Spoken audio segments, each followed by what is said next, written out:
Date point. 10th year. 4th month. 1st week. 2nd day. AV. Esther City House. North Clearwater County. Minnesota. USA. Earth. Julian, Esther City. Allison fell asleep. Julian glanced down and to his right. Allison had indeed fallen asleep, curled up next to him on the bed, with her head down on one arm. He brushed some blonde hairs out of her face. So she did. It is midnight. Oh. Zhu glanced at the wall clock, guiltily. I'd better let you sleep too, she suggested.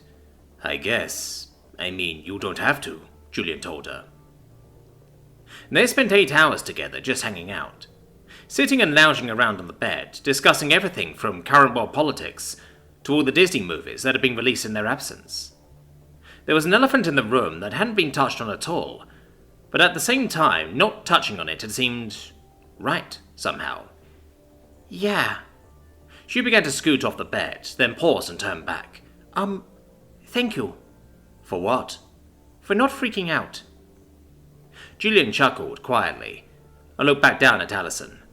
Freaking out? I'm all right about pinching myself and waking up. That turned one of Zhu's biggest, prettiest smiles. 2 females who are into you at once?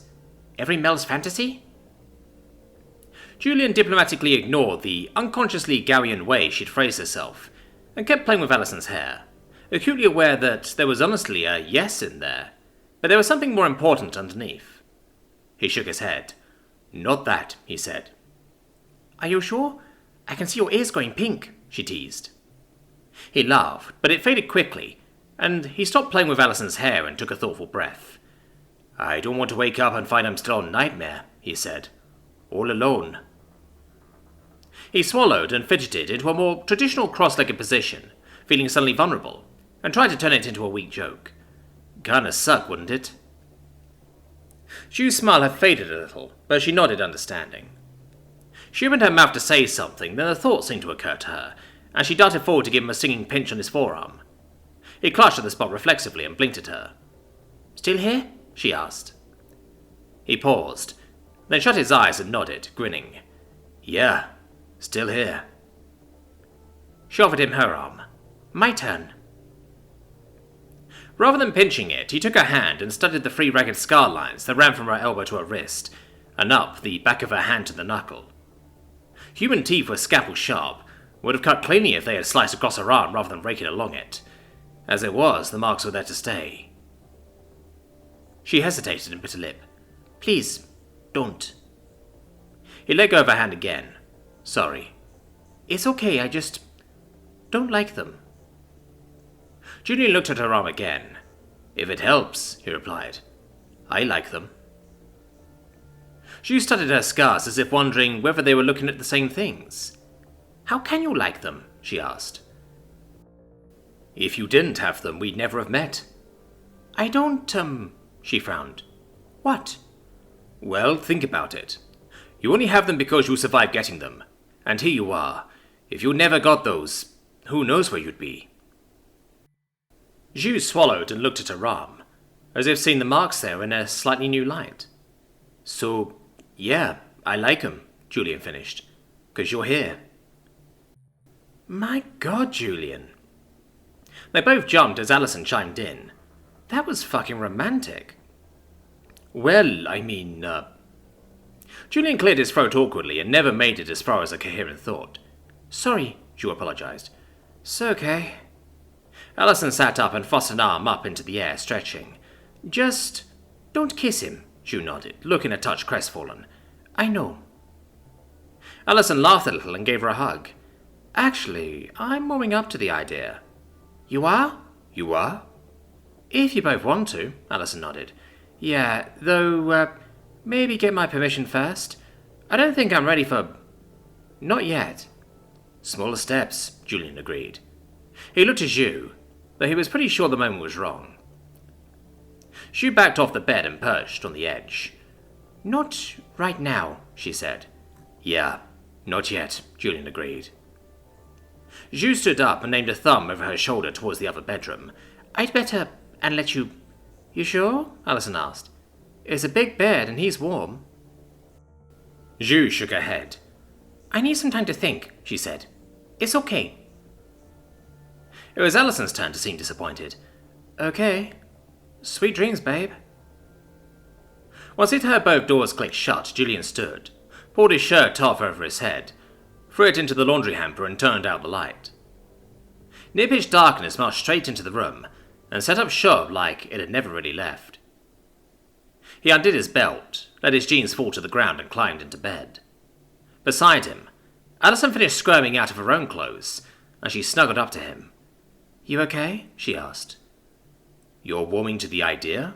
Julian asked her. Alison kissed him on the cheek by way of a reply. Al. What?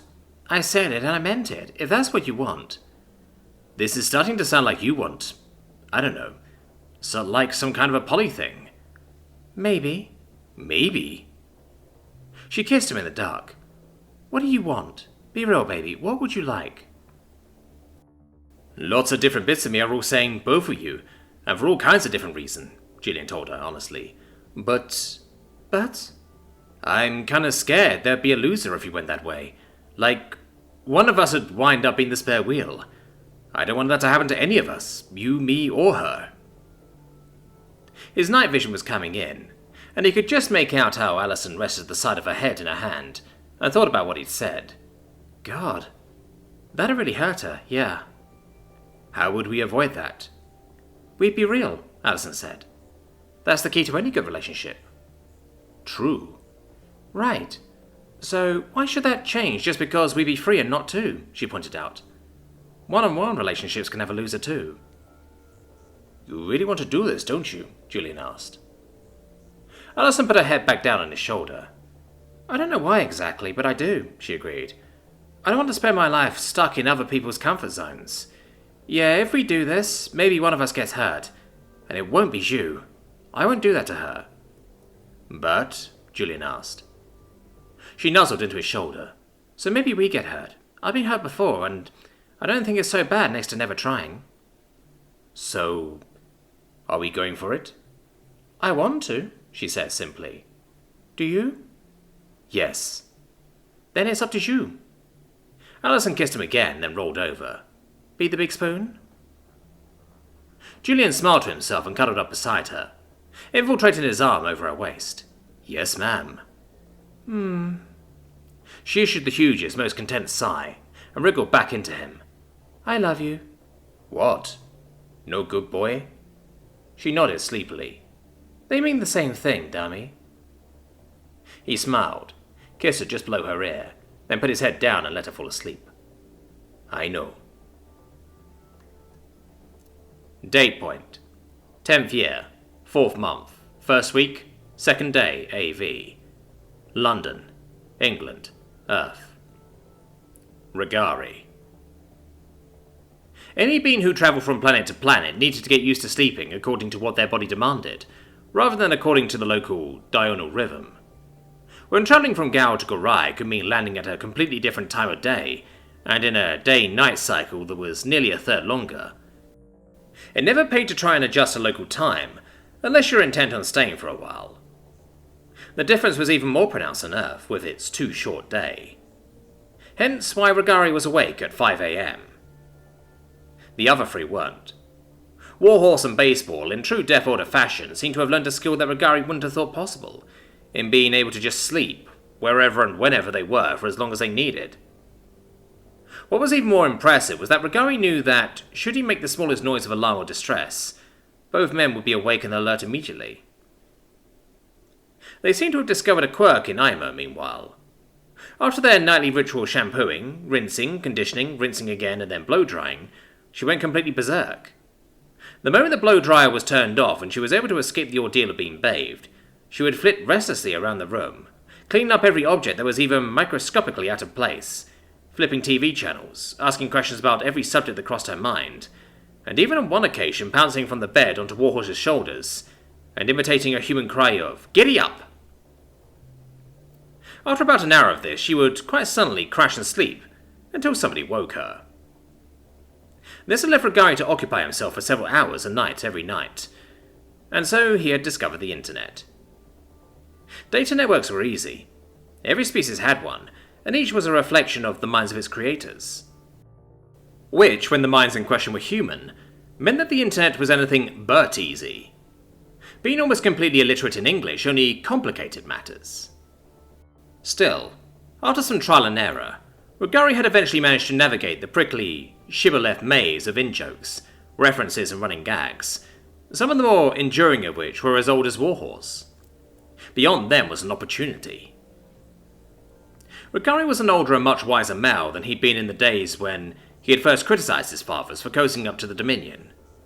Gone was the earnest, naive young Whitecrest, and in his place was the kind of warrior who didn't have too many scars, not on account of staying out of fights, but on account of winning them.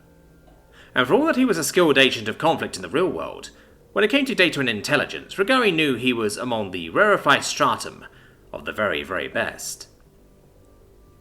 Compiling a script to trawl assorted translation sources for probable meaning, and then convert the written English into the specialist, high-density code that his implants could read, was almost trivial.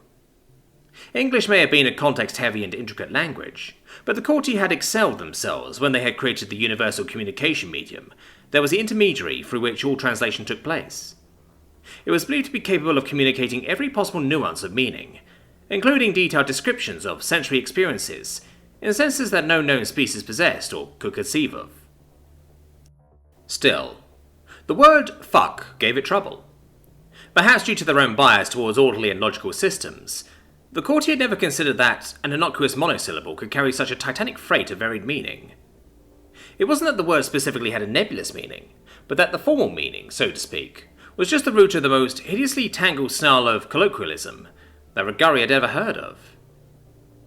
Somehow, he just knew that he'd be debugging the algorithm that decided which particular fuck was being used in a given context, for as long as he tried to use the script. But it would do. What it would do was allow him to read English, and, haltingly, write it too. This was important because Regari's opportunity had three components.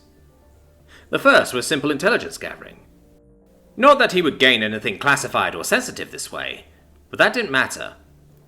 Simply an insight into what humanity's informed civilians, retired veterans and armchair strategists thought of their species' position was edifying enough. What he found there impressed him. Short on specifics though they might be, a hardcore of amateur analysts were busily assembling a dossier on humanity's strategic position that was every bit as thorough as Regari's own, and often rather more informed. It made for mixed reading. The innate superiority of humans as warriors was ultimately badly outweighed by the logistical superiority of the rest of the galaxy. On the other hand, nobody could think of a way in which the planet Earth itself might be vulnerable, save through technological possibilities so outlandish as to be pure fiction. Part 2 was more fun than Part 1. Humans were already well disposed towards Garians.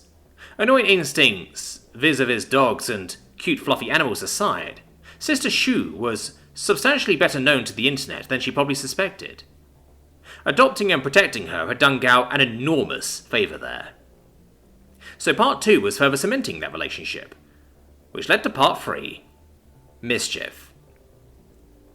Baseball and Warhorse weren't remotely shy about their affection for each other, and on this particular occasion were asleep and rumbling spooned up close, with one of Base's hairy arms resting gently on Horse's waist. Picking up Base's phone, logging into a social media app that allowed new photos and video footage to be uploaded directly to the internet was trivial. Making it seem innocent would have been equally easy. Just a curious Gauian accidentally activating a device he didn't know how to stop. But that wasn't the point. The point was to humanize himself and, more importantly, to humanize the SOR. He mimed the shush gesture that he'd learned and played the camera around the room, taking care to capture as good a view as he could of the two protectors. Ima got a little screen time, curled up with her nose stuffed into her fur, and an ear twitching slightly as she dreamed, then back to Regari for a wave to the crowd, and done. Too bad for one Staff Sergeant John Burgess that his social media profile was set to public by default. Less than a minute after it was uploaded, the video had leaked. Less than 10 minutes later, The footage was on YouTube. By the time, 2 hours later, that warhorse stirred in his sleep ahead of waking up for a bright new day, and Regari had to close all the browser tabs, #SleepyBeef was trending across the planet, and Regari himself had secured the affection of tens of thousands of humans. Not bad for 5 minutes' work. Date point: 10th year, 4th month, 1st week, 2nd day AV. Planet Perfection. The Core Worlds.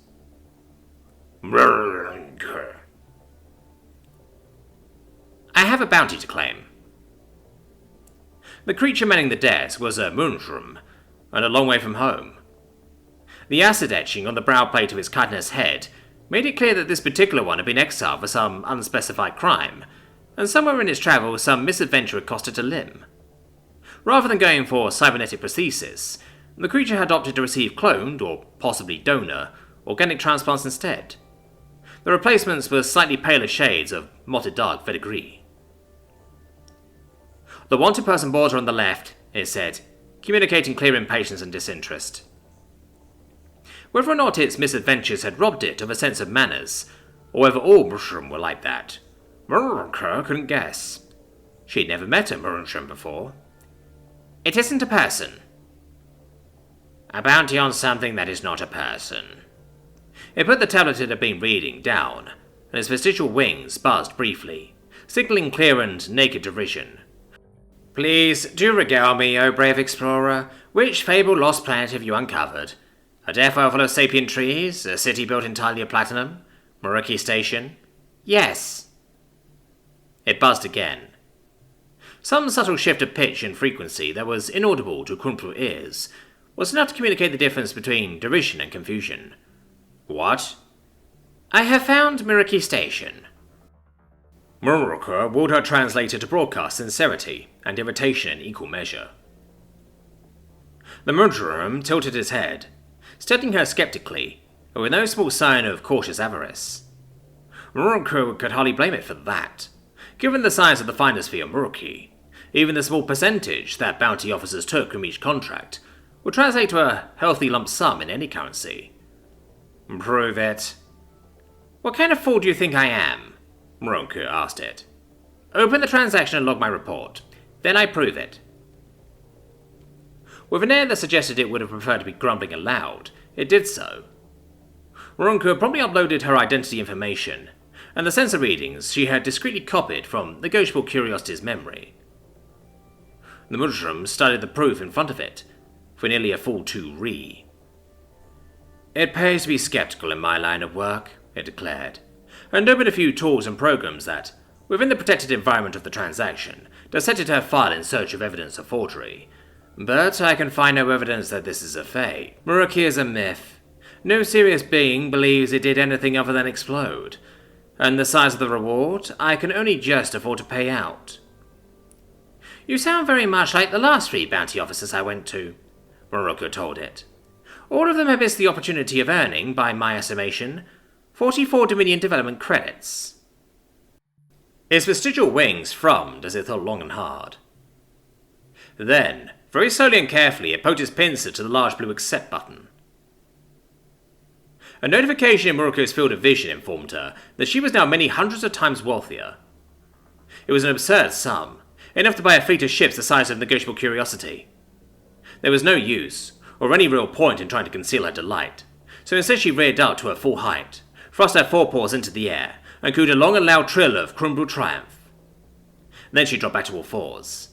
A pleasure, she told the Murpur, which had covered its auditory organs, to do business with you.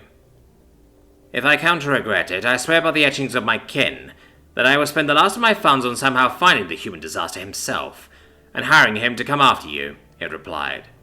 Though there was a note of amusement and confidence that it would need to do no such thing.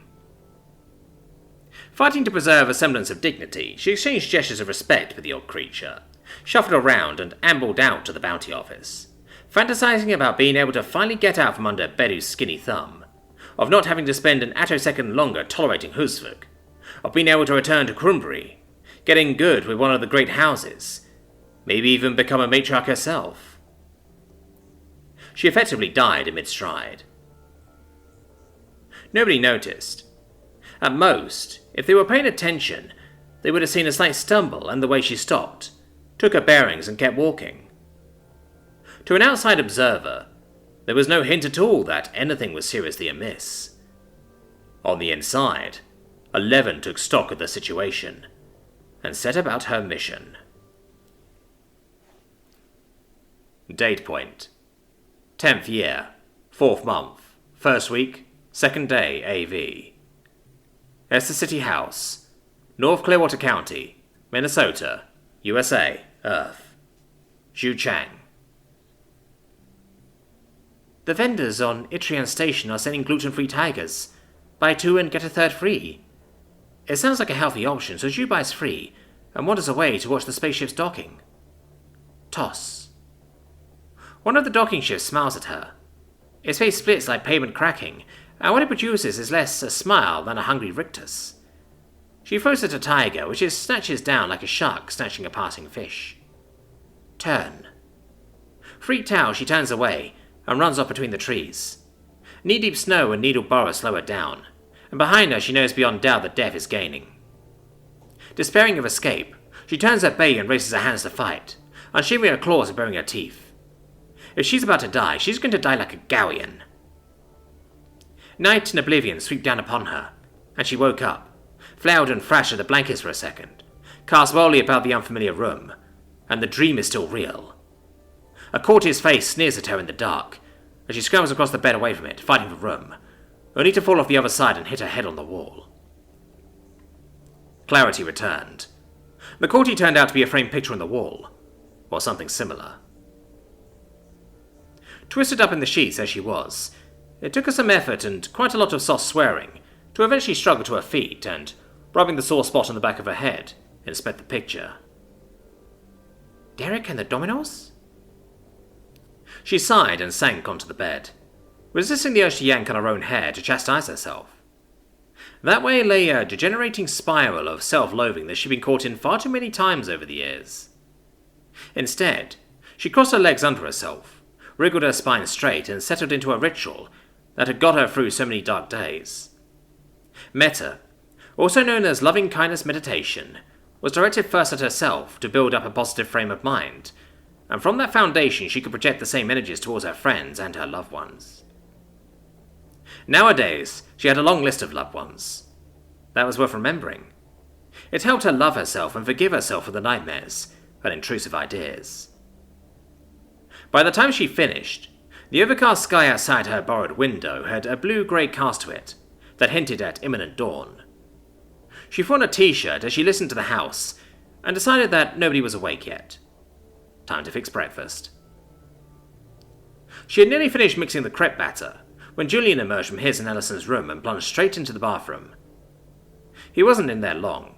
Apparently he was an efficient showerer, and he emerged wearing his cargo shorts, scrubbing at his hair and kicking his prosthetic foot to shake the water out of it.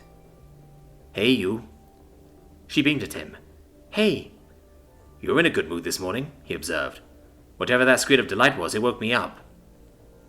She grimaced. Sorry. It's okay, I'm a light sleeper. He sat down on one of the bar stools of the island work surface, and she pretended not to notice the very welcome attention he was paying to her legs. Oh, what was that, anyway? She sighed and blushed. I found the maple syrup. Sure enough, he laughed. Yup, you're Canadian, he confirmed fondly. She laughed with him. Shut up. Grinning like a retriever with 3 ducks in his mouth, he nodded. Yes, ma'am. Ooh, do I get to say good boy? He chuckled and rested his jaw in his fist. If you like. Then get some plates warmed up. He stood, and she was gratified to see that even he had to go on tiptoes to reach the cupboard, that she'd had to jump slightly just to open. Yes, ma'am. Shu giggled. Good boy. Oh, and put some music on. Yes, ma'am. Oh, I could get used to this. He paused in filling the sink with hot water, waiting, and she laughed, silently through her nose. Good boy. The bacon was sizzling. The plates were nice and hot, and Nora Jones was singing Sunrise when Allison surfaced. She greeted Zhu with an affectionate hug from behind, and Julian with a light kiss. Something, she declared, smells amazing.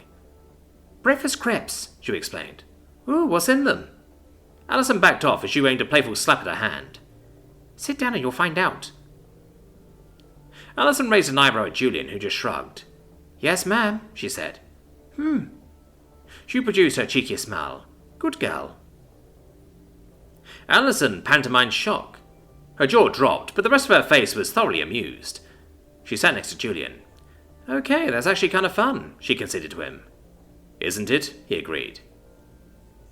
Beaming to herself, she finished her preparations and soon had 3 steaming hot crepes plated and served, each one wrapped around a solid portion of bacon, cheese, and a sunny side up fried egg, with a drizzle of maple syrup, and a couple of blueberries and raspberries for decoration. Dear God, this looks like it belongs in a restaurant, Alison commented, as it arrived in front of her. Or a fancy hotel, Julian agreed. This is home cooking to you? Zhu just grinned and picked up a fork. Don't let it go cold, she admonished them. They looked at each other, then picked up their own cutlery and tucked in. Zhu took one mouthful and almost put her fork back down as the taste made her close her eyes in delight. Are you allowed to react that powerfully to your own cooking? Julian teased. Zhu plague-glared at him. Give me a break. I've not had these in years. She is allowed, Alison agreed and swallowed. Babe, these are divine. Glowing internally, Zhu accepted the compliment with a smile and dived right into her next mouthful. As always with good food, their plates were empty far too soon, and Julian and Alison soon turned the tables on her, by not letting her do any of the cleaning down and washing up. So, how long do we have until Jenkins is back? Alison asked. He said 10 o'clock or thereabouts, Julian replied. Annoying. An hour or two later and I could get the beaver pipe installed before he arrives. You were going to take that aspen down, Alison pointed out. Julian snapped his fingers and nodded. He put the last plate away and headed for the bedroom. Beaver pipe? Zhu asked. There's beavers up in the backwoods, Alison explained, wiping the skillet dry. Julian says it's a good thing we got back when we did, because a year or two more, and they'd be threatening to flood out the road. So he's installing some kind of a drain pipe to control the water level. And the aspen? Quaking aspen coming up by the garage. It needs to come down before it grows any bigger and damages the roof. Wow, this place really is country. Zhu looked around. What are you doing? Alison hung up the skillet on the rack by the window. There's the other truck to have a look at, but I think that must be on repair, she said. Julian says the last time he remembers it running, he was just a kid. But you never know. Oh, Zhu looked around. I could, tidy up in here, she suggested. You don't have to, Alison told her. You're shy, Zhu replied, unconsciously using a Garian phrase that served the same purpose as bullshit. I can at least throw a duster around. Alison raised her hands. Knock yourself out, babe, she said. Go ahead and take all the ornaments down too. After getting dressed, Zhu didn't need long to find the dusters and furniture polish in the utility room, along with a cloth to cover her hair. She flung open the windows and screen doors, put on some louder music though she could hear it over the sound of Julian's chainsaw, and declared war on anything resembling dust, dirt or grime, no matter where it had hit around the house. The house had clearly gone for years without being dusted, and she quickly had to find another cloth to cover her mouth and nose. Every unused surface, door jamb, high shelf, the backs of the appliances, and especially all the remaining wall ornaments and paintings were caked in the stuff. The end result was that when Julian came back in some unconsidered interval later, his reaction was to sneeze violently. Jeez. Zhu grimaced. Sorry. He coughed and waved a hand to try and clear the air. Maybe let it settle before Jenkins gets here, he suggested, heading to the front door and opening both the inner door and the banshee screen door to let the air properly blow through. Zhu nodded. Right, she agreed. I got the place cleaner though. Yeah, you did. Julian waved the door a few times to try and fan some air through, then gave up and grabbed a bottle of water from the fridge. You did a great job. Gigi. She beamed at him, and sat on one of the bar stools. So, he began. Yeah? Speaking of Jenkins. Julian sat down opposite her. You never actually said whether you're coming with us. Impulsively, Shu got up to get herself a water as well. Dusting was thirsty work, but she gave him a happy kiss on the cheek on her way past. "I'm considering it," she teased, as he put a surprised hand to his cheek. "Isn't being a starship pilot on the cards? We would be so jealous." "Didn't you want to be an actress?" he asked, as she grabbed the drink. She sat down again. "That's not likely these days." "Less likely than being a starship pilot?" She was giving a wiry shrug by way of an answer, as Allison came back in. "Yeah, the fort's dead," she announced. "What are you two up to?" "We're just discussing how flying spaceships is my most plausible career option," Zhu joked. Allison made an amused noise and sat down with them. "I bet it beats acting anyway," she said. "No paparazzi, no gossip, no interviews and cameras. So you coming with us, for real?" What neither of them knew was that Zhu's mind had been made up since last night. Home, after all, was wherever she wanted to be. "Yes," she said. "I'm coming with you."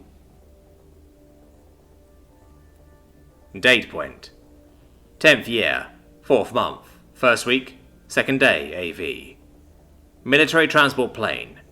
Somewhere above the Arctic Circle. Earth. Owen Powell. "They're all over the fucking internet. All over it.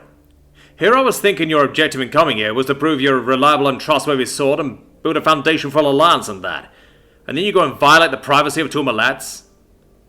"I think you'll find, Major," Regari was holding his ground, for which Powell had to give him grudging credit, "that my little act of mischief was carefully calculated."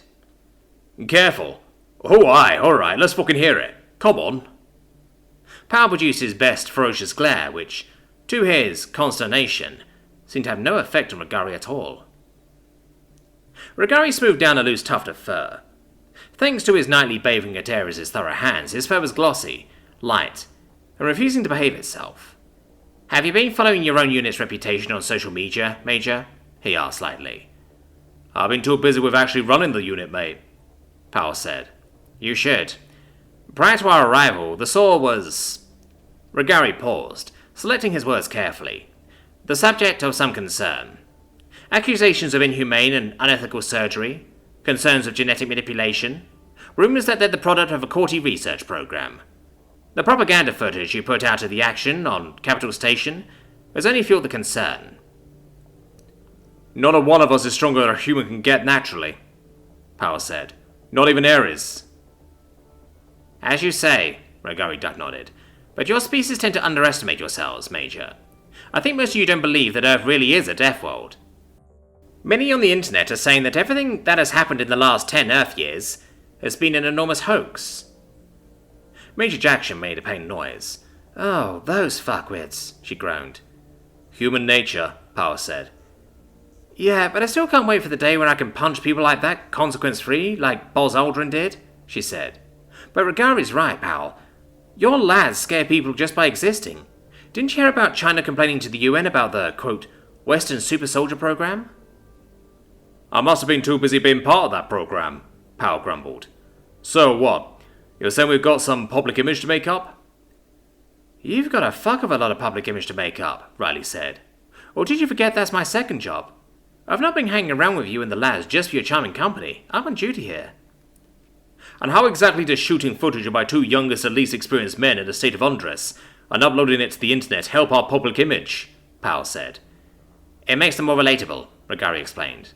"Just in this short trip, Baseball and Warhorse have gone from being two anonymous examples of exactly the kind of extreme physicality that has so badly unnerved your species' commentators to being the Beef Brothers.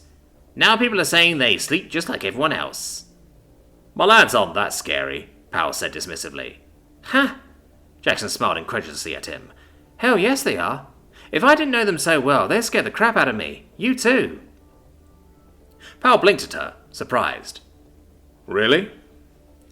Jackson raised a hand to her mouth and called down to all the two enlisted men, who were playing poker with Ima.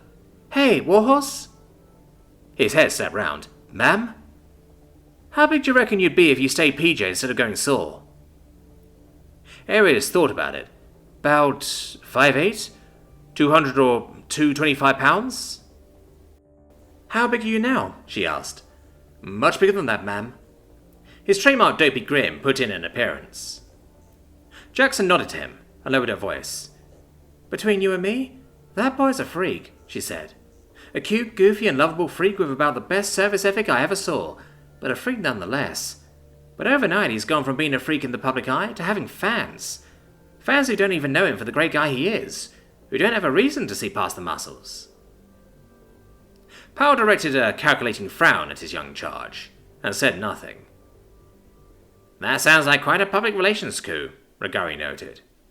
His ears were up, defiantly, and he folded his arms in imitation of the human gesture, which was awkward for a Gauian. It is, Jackson agreed. One that I doubt we could have pulled off. About the only person who could was Regari, in fact. Protocol forbids us from doing something like this, but Regari, when he does it, that's just mischief, you know. Powell took a deep and resigned breath. Fine, okay. Let's say I concede that maybe this is a net positive, a big one even. I'm still not happy at all that you did this without at least consulting me, or without my lads knowing you had it planned. Wouldn't have worked, Jackson told him. It's the whole candor thing that gives it the magic. Major? Regari scooted forward in his chair so that his dangling feet could reach the floor. There may be a cultural difference here. Among Gauians, for one clan to do unbidden what another clan cannot do for themselves, or isn't aware that they need to, is considered a sign of respect. Fucking impudent is what I call it, Powell groused, but raised a placating hand. Fine. We'll chalk it out to alien cultural differences, but do we really need that big of a PR boost? Regari, could you give us some privacy, please? Jackson asked. The Gauian duck nodded, and picked his way forward to try and get back into Warhorse and Baseball's good graces.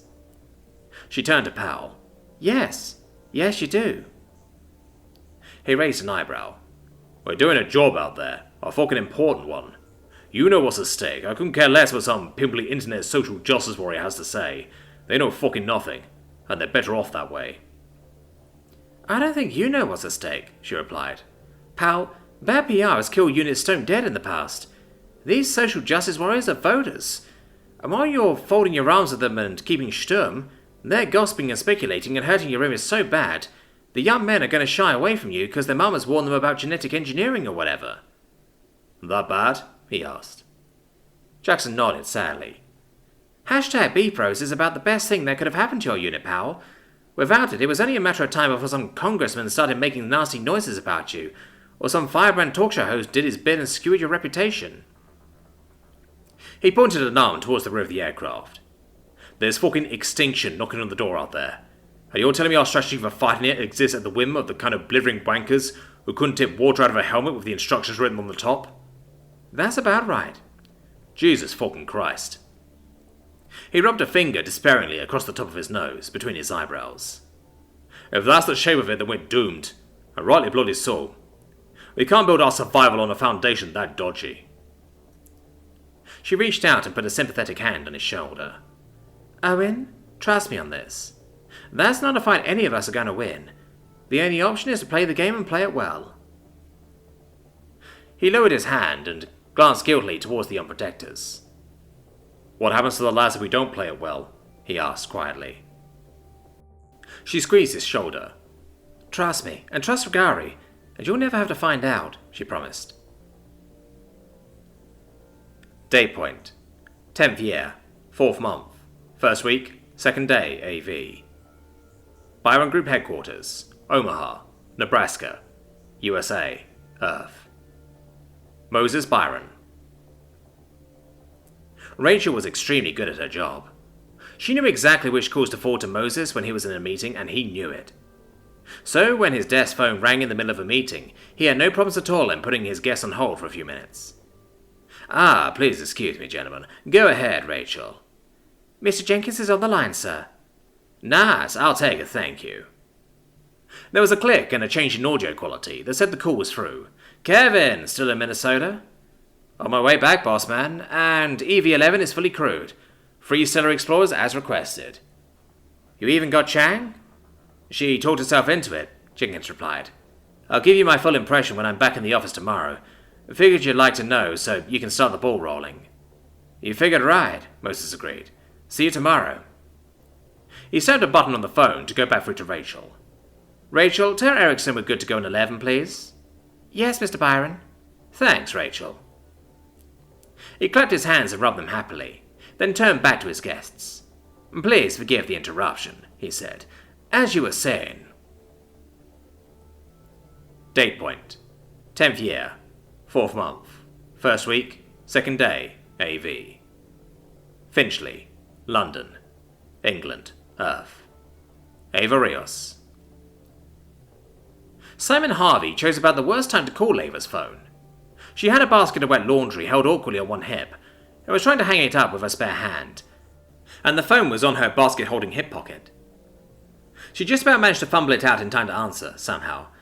Hey, Simon. Ava, glad one of you is answering your phone. Simon had the unmistakable rush of a car in traffic behind him. Go tell my nephew to stop wanking. I'll be along to pick you both up in 20 minutes. Have you got the travel bag I told you to pack? Yeah. She cradled her phone against her chin and began taking the washing off the line, to move it indoors instead. Why? Where are we going? Cairo, he replied. I'll explain when we're en route. Not knowing how long they'd be gone, Ava made sure to hang the wet clothes up indoors, after rousing Sean from whatever he'd been doing in his room, and explaining what they were doing and where they were going. Cairo? He asked, helping her get them laid out. Neither of them wanted to come back to moldy clothes. That's what he said. Please tell me you packed the bag like you told us.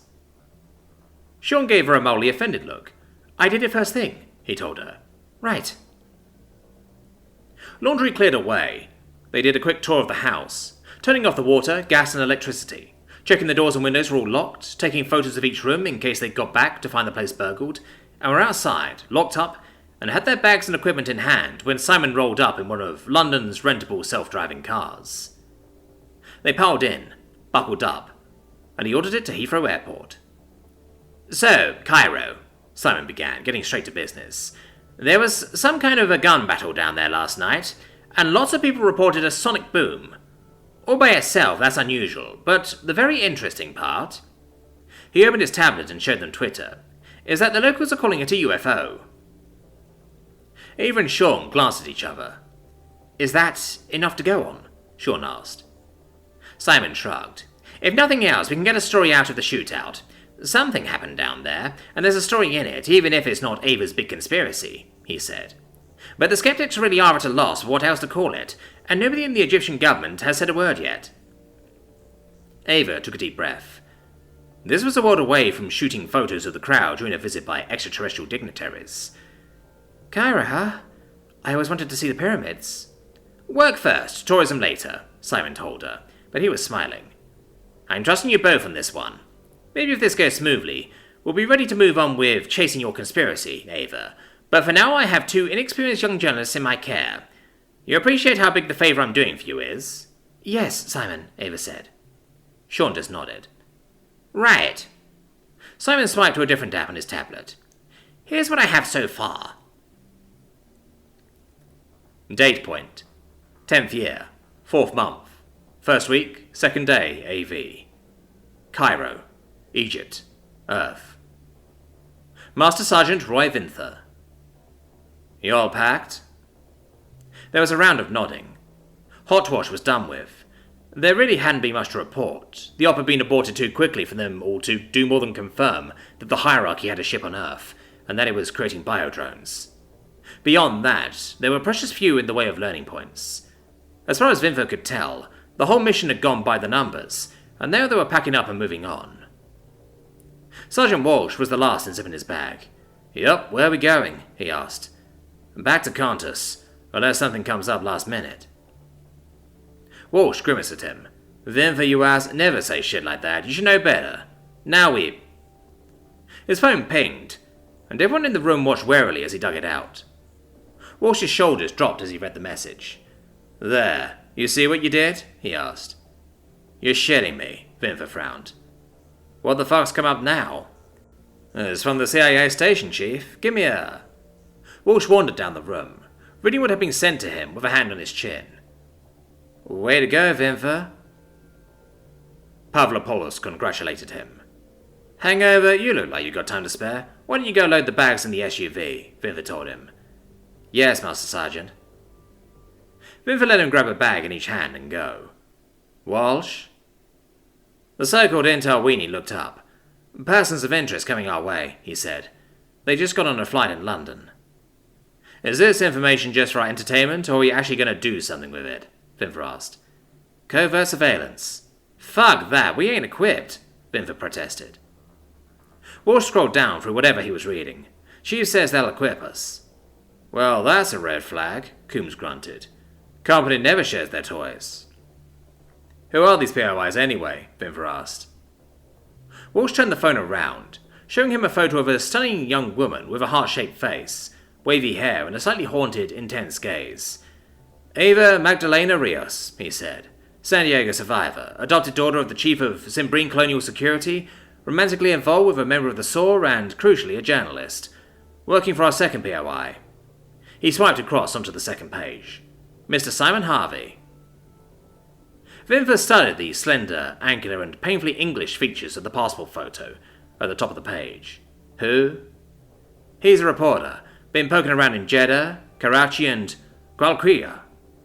Fuck, Coombs opined. We got a leak. No wonder the company wants us on top of them, Vinfer agreed.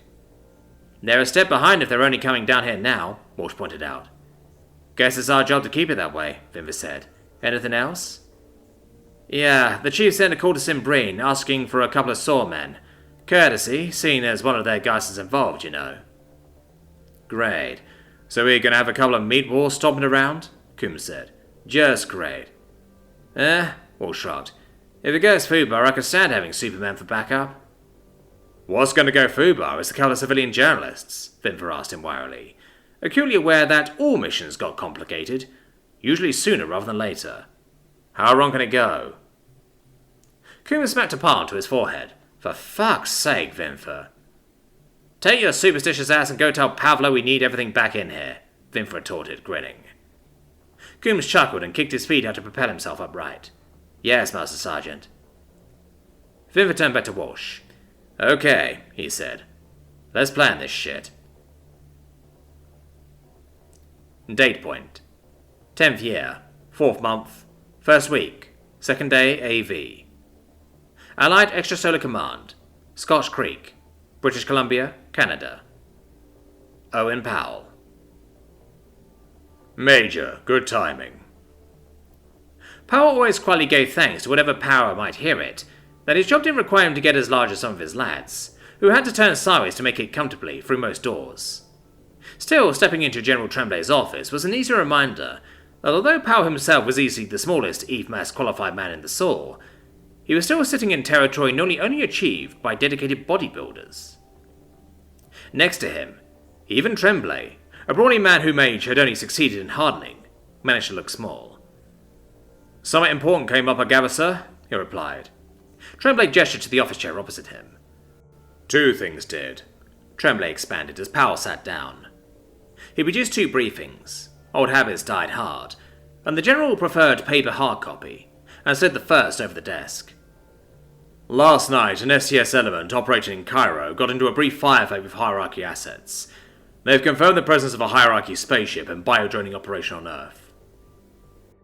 Powell scowled at the pages as he skimmed them. Smart paper photos clipped to the document replayed the helmet cam footage of an invisible object shielding retreating men and women from the operator's fire, and lifting a tarpaulin as it rose into the air.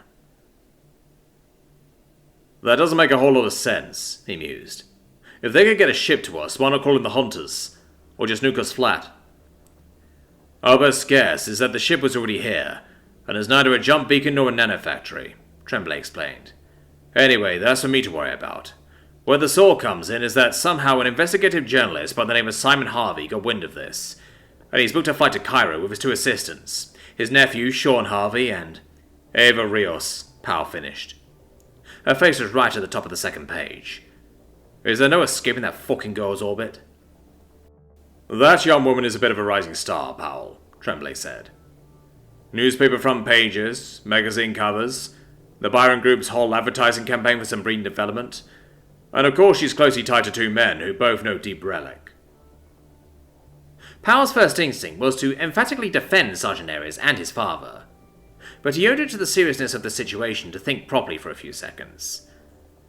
I'd consider it deeply unlikely that either Gabriel Ares or his son have shared top-secret information, sir, he said carefully. I trust them both. Besides, the girl's not stupid and she's been a victim of the hierarchy's activities. Could be she put the pieces together herself. Either way, we need to know.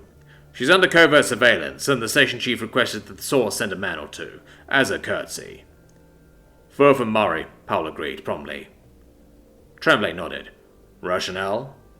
They can both be as subtle, or not, as any situation might require. They've got mission-appropriate skills that Brzezinski and the defenders lack, and even if they were appropriate for this gig, both my protectors are in dire need of some PT. Good. Tremblay slid over the other briefing. On to Situation 2. Powell picked it up. What he read raised his eyebrows. Kirk got back in touch. So we hope. Sadly, we have to treat him as orange for now, but he did feed us some intelligence which should help us clean up that question. The name of a spaceship that may be in the hierarchy's employ. The negotiable curiosity. Cute name. Tremblay smiled grimly. An exo-intel informant has it birthed on perfection right now. I want that ship, his crew, and every kilobyte in his computers. No Jet's assets available? Powell asked. Available, yes. Appropriate, no, Tremblay said. I prefer to send a Jet's qualified Delta Force team on this if I could, but it turns out that Perfection hugely improved their anti-aircraft defense systems over the last few years, in response to a terrorist attack. The only way to make a covert insertion now will be exo-atmospheric jump. And only a SAW can EA jump, Powell nodded. Right. You only need the 4? 4 should do nicely, Tremblay agreed. Yes, sir. Anything else? I believe Major Jackson's with you. She is, yeah. Good. Ask her to come see me as soon as the Gowans are safely off this planet, please. And if you can spare them from their PT for one more day, the Beef brothers too. Powell hesitated. General, if I may? Tremblay sat back and folded his hands neatly on his lap. Go ahead. Burgess and Ares are remarkable lads. Hell with. They're bloody heroes, both of them. And they deserve those silver stars they're gonna get for Novahound. And I know they've both seen stuff that grown men haven't, but they both joined at 17, and their whole life since then has been the military. If it's really that important to, he searched for the right word, to capitalize on this whole viral internet thing. Tremblay didn't say anything, but a half-inch hike of his eyebrow told Powell to get to the point. I'm concerned for their well-being and morale, sir. They'll probably guys a battlefield I myself fear to set foot on. My hope, Tremblay said, was that Major Jackson might mentor and advise them before they find themselves back in front of a camera, assuming they ever do. Colonel Stewart has already agreed that he can spare her, and you, I believe, have better reason than anybody to trust her. Knowing they'd be in her care puts my mind at ease, sir, yes, Powell conceded. I sympathize, Tremblay confessed, but I think you and I are an old-fashioned breed, Powell. We're too used to public relations being under control of, rather than controlling us. I'm old enough to remember mobile phones as big as bricks, and somehow, I think you didn't have one growing up. No, sir. Tremblay smiled. Your protectors are better prepared than you think, he promised. And I'm just as concerned as you that we don't ruin two exceptional assets. Fair? Thank you, sir. Anything else? Nothing comes to mind, sir. Carry on, then. And Powell? Powell paused in turning for the door. Sir? Give my good luck to the men you send to follow Harvey and Rios. Somehow I think they'll need it. Change your plans, lads. Baseball and Warhorse straightened as Powell returned from the office complex, pausing in their preparations for the jump array. Sir? General Tremblay wants to have a word. You can probably guess why. Both men looked at each other, and at the Gowians. I guess once these two are back in Simbrian, our job's done, Burgess conceded. This, PR thing, sir? Major Jackson's persuaded me that is important, Powell told him.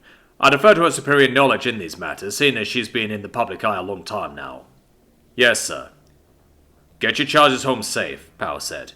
Ares, got some private news for you. The young man nodded, and they strolled away from the little pile of equipment to talk in private. I'm going back with the Gowians, Powell told him. As soon as I get there, I've got a couple of assignments for the lads, one of which is here on Earth. Your, former partner is caught up in some deep relic business down in Egypt. Christ! Ares rubbed at his forehead. How did she find out? I've heard you say yourself that she's a smart lass, Powell pointed out. Smarter than me, Eris agreed. Most of the time. So, what, is she under observation? Aye, and they've asked us to send some of ours down there, not you, Powell added, cutting the younger man off before he could speak. Further Murray. Ares nodded. Makes sense. Thank you for telling me, sir. You deserve to know, Powell assured him. Anyhow, I'll let you crack on. Yes, sir. You'll let me know if anything happens? Course I bloody will, Powell said. Sergeant. Sir. Powell treated him to a rare affectionate clap on the shoulder, and jumped back to where Regari and Ima were waiting. I'm afraid this is where you part ways with your protectors, he announced. I hope you're parting on good terms, Burgess. Baseball grinned expansively. Still kind of annoyed at the little fairy bastard, sir, he said, though his tone was warm. Regari? If I live to be older than Father Few, I'll never understand how insulting me is meant to be affectionate, Regari said. The Powell judged the set of his ears to be playful and amused. But I believe so. Good, because as far as I'm concerned, this trip's been a resounding success. Powell extended a hand and shook both their paws in turn. Though, and please don't take this the wrong way, for God's sake, please never come back. Ima chittered. Once was quite sufficient, she promised. Powell made an amused harumph and bid them farewell with a touch of her finger to his forehead. He found Jackson chatting amiably with the pilot of their transport plane, who was clearly a little starstruck and trying not to show it. She beamed at him and excused herself to the pilot. If she noticed the way the young man turned and started fanboying out to his colleague, she did a good job of not showing it. Guess we're parting ways again, huh? She asked, soon as they were out of earshot. Afraid so. Any idea when you'll next be in Folkvar? I doubt it'll be long. We're going to want to move fast on this whole Beef Brothers thing, so I'll be around before long to give you some more PR advice, she smiled. Funny you should mention it. Tremblay wants to work with you and the lads before they head back. Thought he might. Riley nodded, then considered him thoughtfully. What? You sound like you're going to miss me, she observed. Well, of course I bloody am, Powell chuckled. You don't think I've just been tolerating you this last week, do you? She shook her head, still smiling. You are such an easy tease. Aye, you got me. Or to myself? If you want. Riley considered it. You know, I like the whole friends with benefits thing we've got going, she mused. But I gotta admit, the older I get, the more going steady sounds like it's got something going for it. We could set a record for the longest distance relationship. How far is Simpring from Earth? Powell asked. 0.7 kiloparsecs. That sounds like a lot. Yes and no. Riley thought about it some more, then shrugged expansively. I like you a lot, Owen. And you bet your beautifully muscled ass I'll be calling on you every chance I get. But being stationed in completely different systems when we're both so career-focused? I don't know. How about we try it and no hard feelings if it doesn't work? Sounds good. Powell managed to keep his outside calm, but he was celebrating wildly on the inside. And judging from the twinkle in her eye, Riley could see right through him and sensed the party in his head.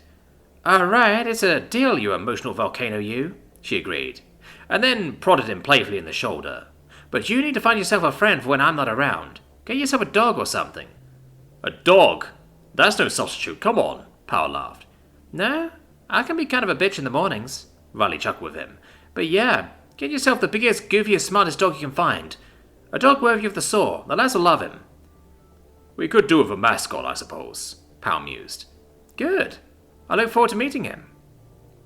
Riley gave him a hug and a kiss on the cheek. I better go see what the General wants, anyway. Riley, take care of the Beef Brothers, will you? Seeing them thrust into the spotlight like this makes me uneasy. I know, she smiled. I'll look after them, promise. Thanks. She turned and walked away with a wave. They're lucky to have you, Owen. He watched her go. Aye, he said, so quietly that it was only for himself to hear. Same's true for me. Date point. 10th year. 4th month. 1st week. 2nd day, AV. Cairo. Egypt. Earth. 6. Survival skills that Six has spent several years honing proved their value because somehow he managed to avoid stumbling, staring, or even walking a little slower, and getting a second glance to be certain of whom he had seen. Those were all powerful instincts, ones that his stolen human body imposed upon his ingrained squatter at every opportunity. Learning to suppress them had been the hardest task of his existence, but suppress them he did. He didn't need to double-check, after all. He could replay imagery from his biodrone body's optic nerve whenever he wanted, and remember anything seen by himself or any agent whose memories he had accessed. He ducked out of the flow of human traffic in the airport, and, on the pretense of checking his phone, reviewed what he had seen. San Diego, the roller derby, getting up and leaving just before his capture, Folfa, Simbrine, standing at the fence and weeping as 84 botched the hierarchy's last-ditch attempt at keeping humanity from spreading to a different planet. The same face, older now, an adult, rather than the curly-haired teenager he'd first seen all those years ago, wearing a kind of brittle confidence, but definitely the same person. He didn't know who she was, exactly, but for one human female to be present at two such important events, and now to come here in the immediate aftermath of his successful disruption of the hierarchy's plans for Cairo, that was no coincidence. At least not according to a human amorphism of the subject of happenstance, subject and enemy action. There was no way that she could fail to be under observation, of course, but that was not, in fact, so much of an obstacle. Taking care to move in as bored and straightforward a manner as he could, he rejoined the flow of humanity around the airport and kept an eye out. Sure enough, the woman and her two friends had barely gone 30 meters before a man, a burly, fit man in jeans and a loose jacket, glanced at the woman, and then around at the crowd. His gaze skipped right over Six without even noticing him, and Six congratulated himself. That moment could have gone badly for him. Loitering was not an option. While he would have loved to get more information, he was surrounded by watchers. Affecting an air of distracted, businessman-like haste, he moved through the crowd right past the burly man, and out into the sweltering sunlight, where he grabbed a cab. He threw himself into the back seat, ordered the driver to a hotel, and sat back to make his plans. Ava Rios. Okay. Simon twisted to glance out of the cab's rear windscreen. I wasn't expecting them to meet us off the plane. Sean looked up from rummaging for his carry-on luggage. What? You didn't see the chap in the jeans and jacket tailing us? Simon asked. When Sean frowned and sat upright, he chuckled. Nephew mine, we need to teach you some crowd skills. And the guy in the suit? Ava asked. It was Simon's turn to frown at her. There was a guy in a suit, she elaborated unhelpfully. I didn't see him, you're sure? Simon asked. He was doing a good job of not being noticed, but yeah. He looked right at me, checked his phone, and then turned around and followed us. I'm not sure if he's with Jacket, or if Jacket made him, and if he's not. If he did, he didn't show it, Simon mused, twisting to look out the back again. I think you're onto something, Ava. People waiting for us before we even land? And Jacket guy was an American, if I'm any judge. What does that mean? Sean asked. CIA? Delta Force? SOG? Who knows? Simon sat down. What does suit guy look like? Arabic. Short hair, stubble, nice suit like a businessman, Ava summarized. Simon frowned and massaged his chin. Honestly, that probably scuppers this investigation, he said. Even if we're definitely onto something, there's no way they'll let us publish anything top secret. Sean zipped up his bag. So what do we do? We'll investigate anyway, Simon said. There's always something you can report on, even if it's not what you'd like to. We're here, we need to earn our living. So we do what we came here to do and report whatever we can report. And maybe afterwards we know more than other people do, Ava added. Where's the value in knowing it if you can't share it? Sean frowned. Ava shrugged. I like knowing things, she said, and maybe it'll help us find other things we can report on. Still, Simon grumbled, I'm not happy about the idea that maybe our followers are being followed themselves. Who watches the watchers? That's easy, Ava folded her arms. The watched. Date point. 10th year, 4th month, 1st week, 2nd day, AV. North Clearwater County, Minnesota, USA, Earth. Alison Bueller. Look at her go. I'm trying not to. Shu had called her parents as soon as she'd finished signing the Byron Group paperwork, and what had ensued had been nearly an hour of alternately frantic, tired, pleading, apologetic, and angry Mandarin, garnished with English and Gauri. There was something universal about an argument. When the call had ended, Shu had stood very still in the middle of the room for a few seconds, and then had vanished into her room. She had emerged less than a minute later, having changed into her sportswear, and was now out in the grass in front of the house, punching and kicking the ever-loving crap out of the evening. It was a showcase of startling speed. Allison blinked as he watched Zhu deliver 3 kicks to the sky in the space of a second, land on a heel and surge forward, what looked like 10 feet, to deliver a straight-arm palm strike that Allison knew would have sent her flying with a broken sternum, had she been on the receiving end. She gave Julian a warm, sideways glance.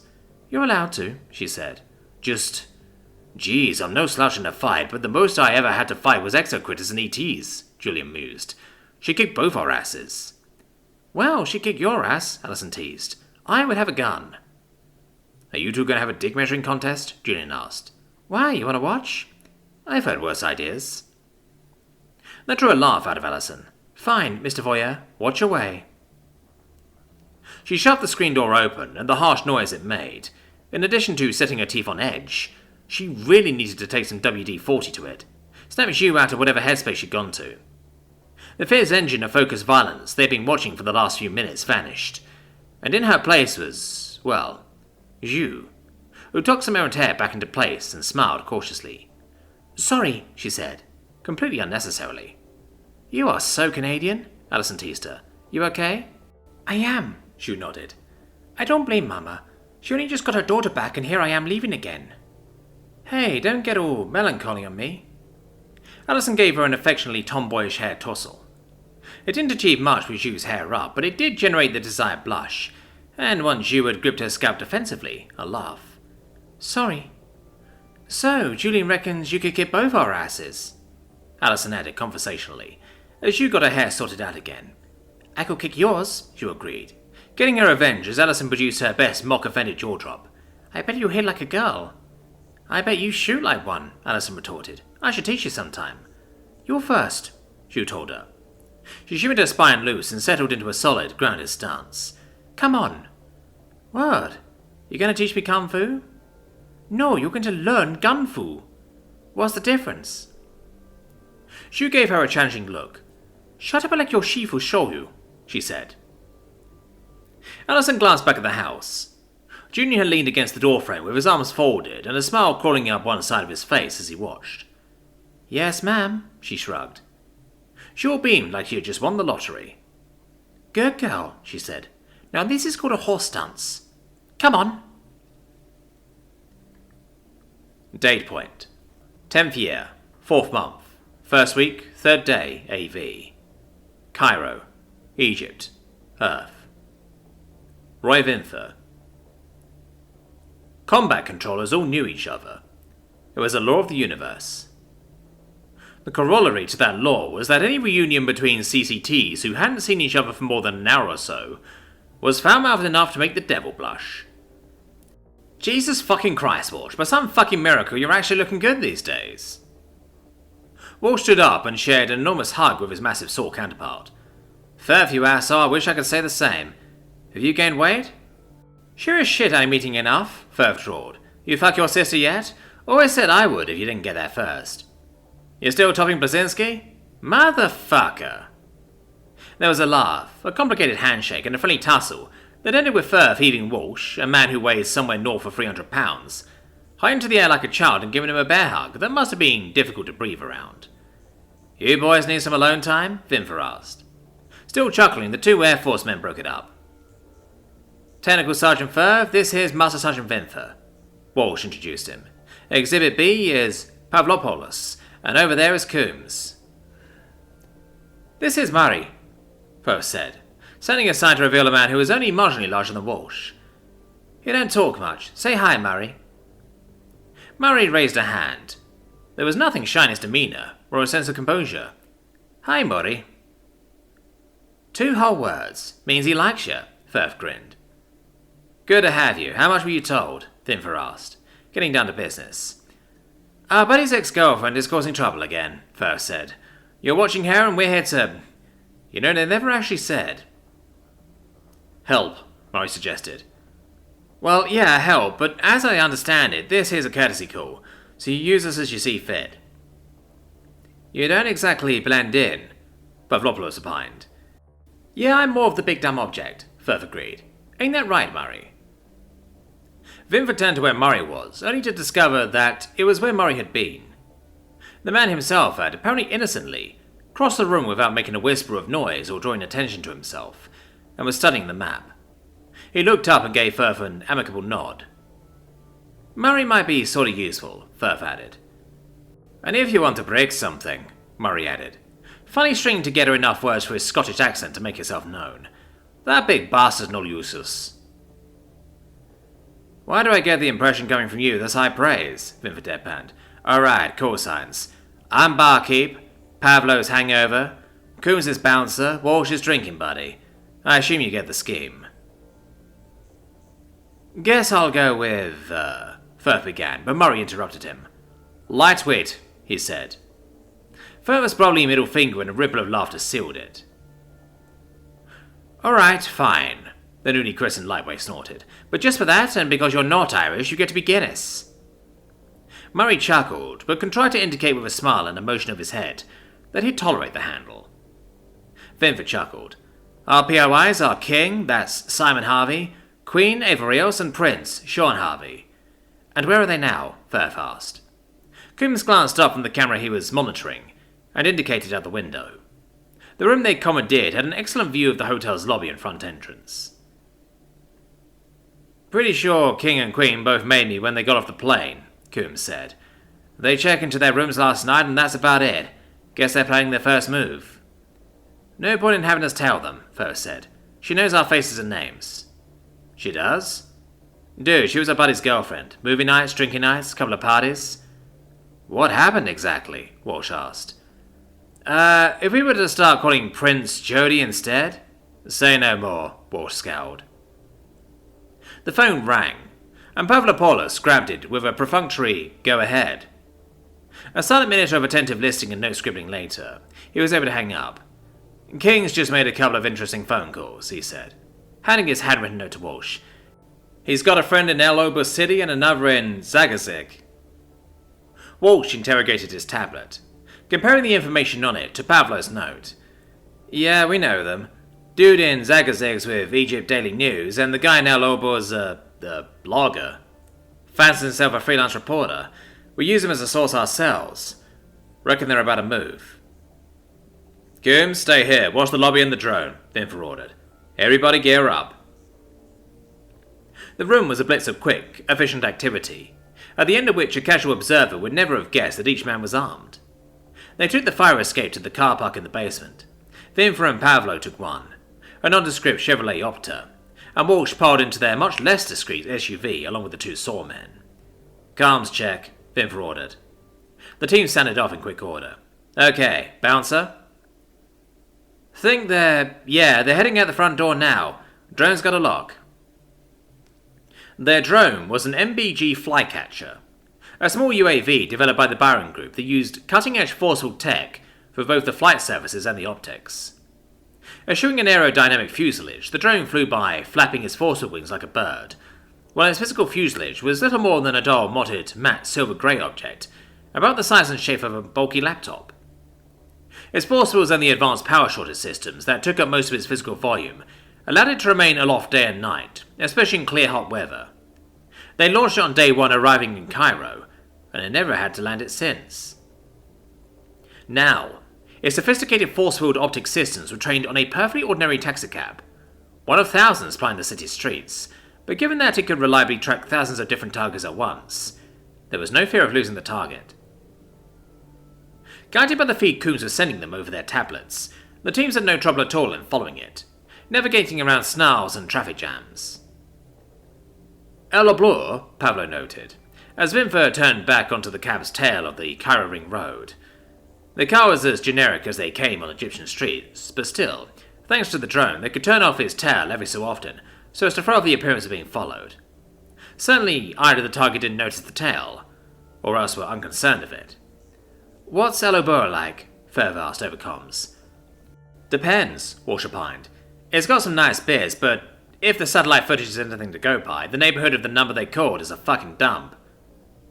And they're taking an unmarried young woman into that? Murray asked. Greater Cairo is fairly cosmopolitan, Vinford told him. It's not like we're in fucking Tel Aviv, Afghanistan or whatever. Besides, King's an experienced reporter, Walsh added. I doubt he'd take two noobs into a risky situation. I've never heard of the guy before, Pavlo said. He's the one who blew the lid on all those accidents at Hephaestus, And that shit with those cults in Bangladesh, Ward said. Now he's sniffing around here in Kalkulia, in Saudi and Pakistan. Vinfer had to admit. That was a solid resume. Don't fucking say it, Vinfer, Pavlo told him, not broadcasting. Say what? Vinfer asked him menacingly. You were thinking this was going to be the E word. Vinfer chuckled. Easy? Fuck's sake. Pavlo rolled his eyes and checked the drone feed again. One of these days you're going to jinx a mission beyond repair, and I just pray I'm not there to suffer for it. One of these days you're going to figure out all these superstitions of yours don't do shit, Vinfer joked. Guys? Coombs got on the line again. Company just got in touch. One of their recon satellites just picked up an atmospheric disturbance over North Africa. Somebody's got a bird in the air doing Mach 8. Whereabouts over North Africa? Vinfer asked. Take a wild guess, barkeep, Coombs replied.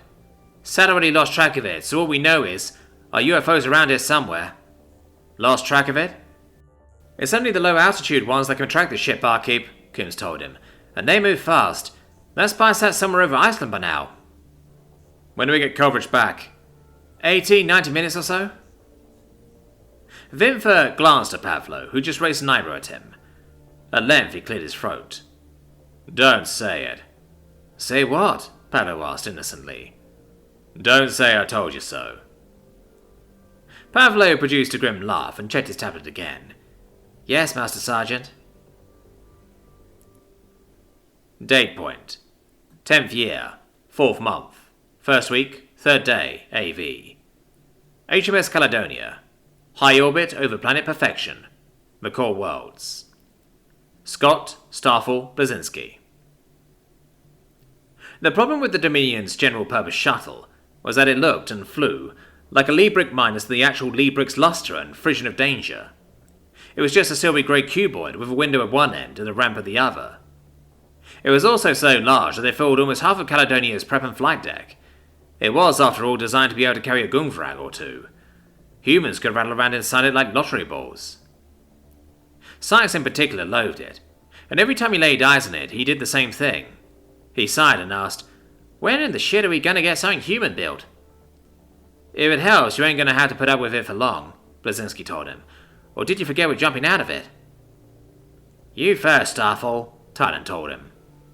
"Looking forward to it," Blazinski told him, and extended a gloved fist, which Titan reached out and rapped knuckles against. The F-mass was almost comforting nowadays, squeezing him tight and telling him that, however hostile the vacuum of space might be, he had nothing to fear from it. Plus, it added an extra heft and weight that just made him feel strong. "Hey, Kovac?" he asked. She looked up from testing the pH balance in his life support pack. "Yeah? When the hell are you going to put on your big girl pants and make a moving horse anyway?" "I've got my big girl pants on," she replied. "Not yet." "No? He's not ready," she told him. "Yeah, quit trying to play wingman, B," Titan agreed. "You suck at it." "Just trying to help my buddies out." Kovac smiled and gave him an affectionate slap on the helmet. "You're good," she said. "But stay out of my love life, Blazinski, even if it is a fucking desert right now."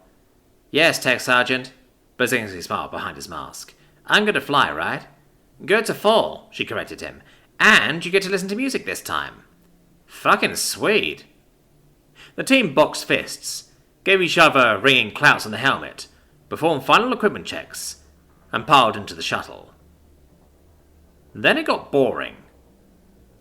The idea was for the shuttle to look to perfection traffic control, like an in-system passenger transport. Absurdly, its sensor signature was an order of magnitude larger than Caledonia's, so all it had to do was leave the bay, pulse warp to low orbit, and it would look just like one of the thousands that came and went through perfection skies every day.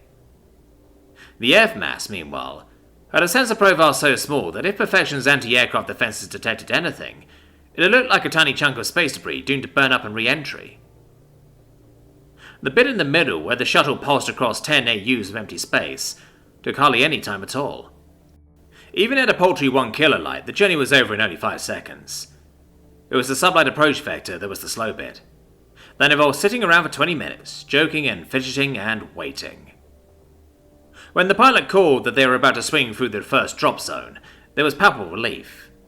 Blazinski dropped the ramp and stood behind the atmosphere retaining force field, bouncing on the balls of his feet with his music up, waiting for the green light. Titan called from the front. What you listening to, B? Highway to Hell. Good choice. 20 seconds, the pilot called. The timing wasn't quite perfect. He'd have preferred to jump as the guitar solo was starting or something, but who the fuck cared? The light turned green and B paused on the end of the ramp just long enough to turn, flip a salute to his buddies, and topple theatrically back into the void. He nosed down and applied retrothrust, accelerating down into Perfection's gravity wells. Ears filled, Titan called. After what had happened to Thor, they were taking no chances. Everyone went through the checklist during an EA jump. B checked it. On. Course. On target. EDFDs. Charged. EWR. Ready. View. Fucking spectacular. That was no understatement. Perfection filled half the sky, but that half was beautifully blue and green. Both averaged slightly towards the turquoise compared to Earth, and minus Earth's omnipresent bottling of cloud. Weather systems moved across Perfection in a leisurely choreographed parade of predictable rainy cycles that had lasted for geological epochs. He hit Atmo and beamed at the halo of plasma as Perfection's upper atmosphere compressed against his ears filled and ignited. A wild "Yeah!" carried him across 100 kilometers in a blaze of fire. First step after the plasma cleared was to re-establish contact. Post-burn check-in, he called. I have you, Starfall, Titan told him. Course check? Still on, entering glide phase. The ears field spread out and became wings, slowing and lifting his descent. The control interface was a little tricky. It was supposed to be like wearing a wingsuit, but in practice they still hadn't quite managed to work out some latency issues, and the result felt sluggish and imprecise, but it worked. By spreading his arms and feet out, he was easily able to steer himself and fall for the rings his HUD was displaying for him. This was a halo jump. The moment his parachute opened, he'd appear on Perfection's radar, so the idea was to open it as low and as briefly as possible so as to avoid detection. First he had to find the right spot. Caledonia's extreme long-range survey, the microsats they fired into orbit and the software was all well and good, but the final step was to land on the correct rooftop. He very, very nearly missed it. Aware that there'd be some remedial training in response to his "Whoa, shit!"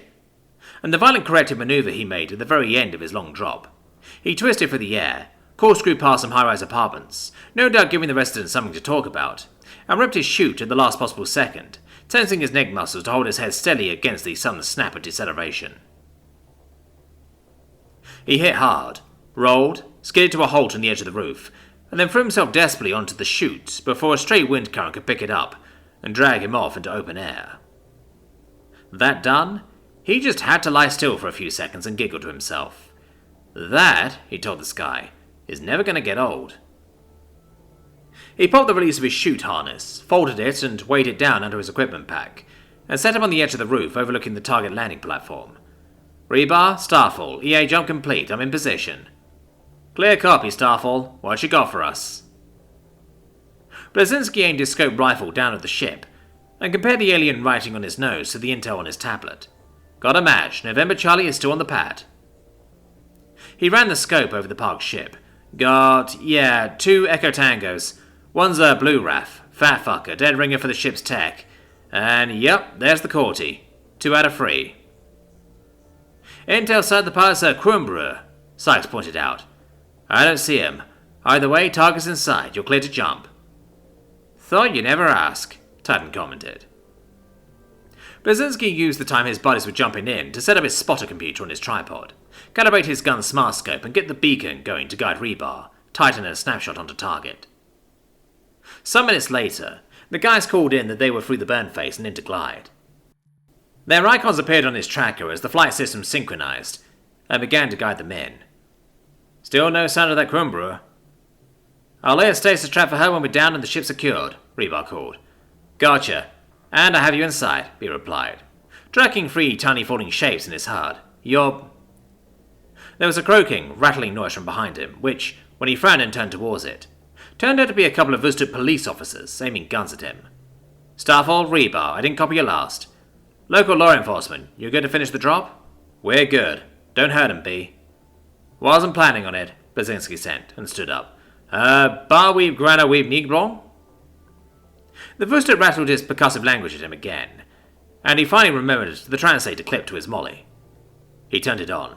"Howdy, fellas." The translator gave the cops a note of desperation in their voice. "Don't move, human.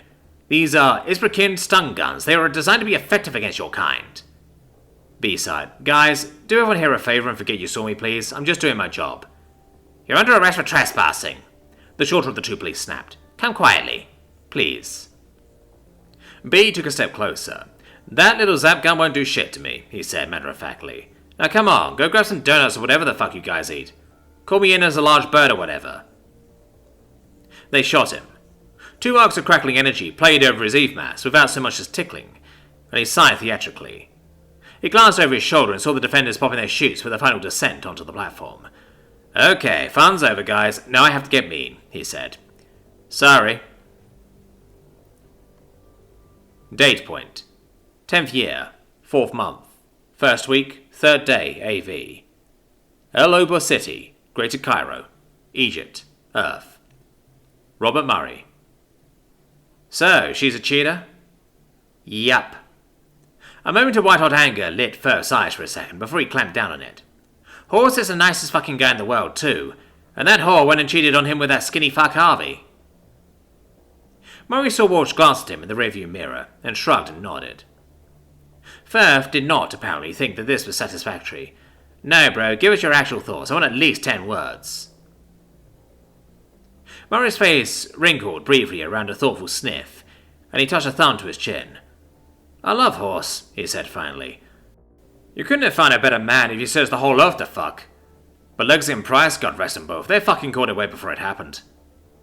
"Rip."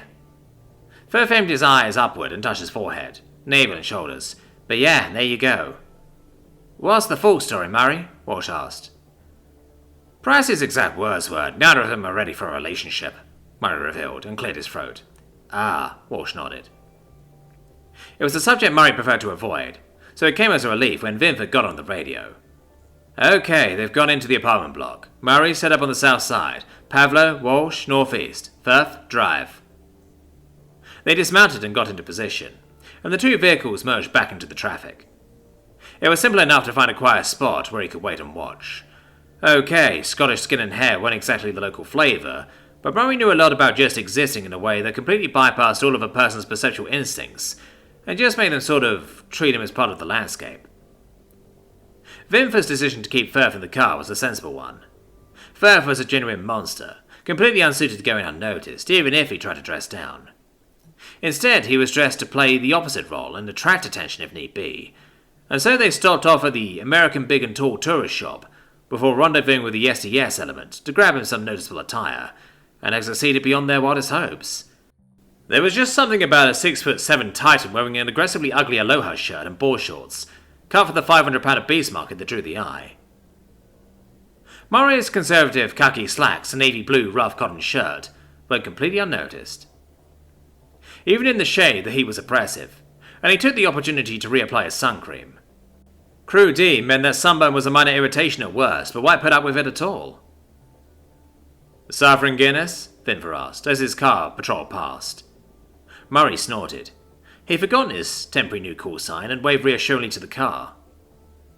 Not much happened for a long time, and then the south entrance to the apartment building opened. "Guinness's item king, prince and queen. POI's in the street, south side," he called. "Copy that, Guinness. Their rental's waiting round the corner, west side. Barkeeper's watching it," Vinford said. Murray nodded and watched Ava. She had her camera out and was...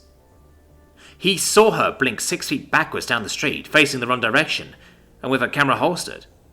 In one instant, she was walking behind the younger Harvey, and in the very next, she was looking wildly around in abject bewilderment, as if searching for something that had suddenly vanished. A lone strong gust blew some trash and desert dust down the road in a miniature tornado. "What the?" he began, having no idea how to report what he'd just seen. "Something wrong?" Vinford asked. "She just glitched?" "What do you mean, glitched?" Murray frowned as Ava turned a full confused circle, and the implications of what he'd just witnessed finally clicked into place. "Ah, fucking shite. Detain, right now. Moving." Murray set off at a run, weaving through the traffic like it wasn't there, and was behind Ava and grabbing her before she had a hope to see him coming. He was relatively gentle with her, But Ava went from turning confusing on the cyborg to suddenly being pressed against the wall with her arms behind her back, securely held. She didn't take it well. What the fuck? Easy, Ava. It's me, Murray. Murray? She squirmed to try and escape. Up ahead, Sean and Simon turned back, saw what was happening, and both started back to Ava's aid, before Walsh and Firth appeared out of the metaphorical woodwork and secured them both. Get off me! If Firth was a little rougher with Sean than was strictly necessary, Murray decided not to comment. He didn't have much sympathy for the lad himself, but then again, holding Sean's cheek against the wall like that was treading the fine line of professionalism. Firth wasn't going overboard, but he could have been gentler. Ava plainly felt differently. Firth, you hillbilly son of a crack whore, let him go! Firth gave her a narrow-eyed glare that spoke of his near bottomless loathing for her, for a shaved instant, before his control returned. He pressed an implant scanner to Sean's head, grunted at the green light, and all but threw the skinny young man over the sidewalk to lean against the car Vinfa and Pavlopoulos had just arrived in.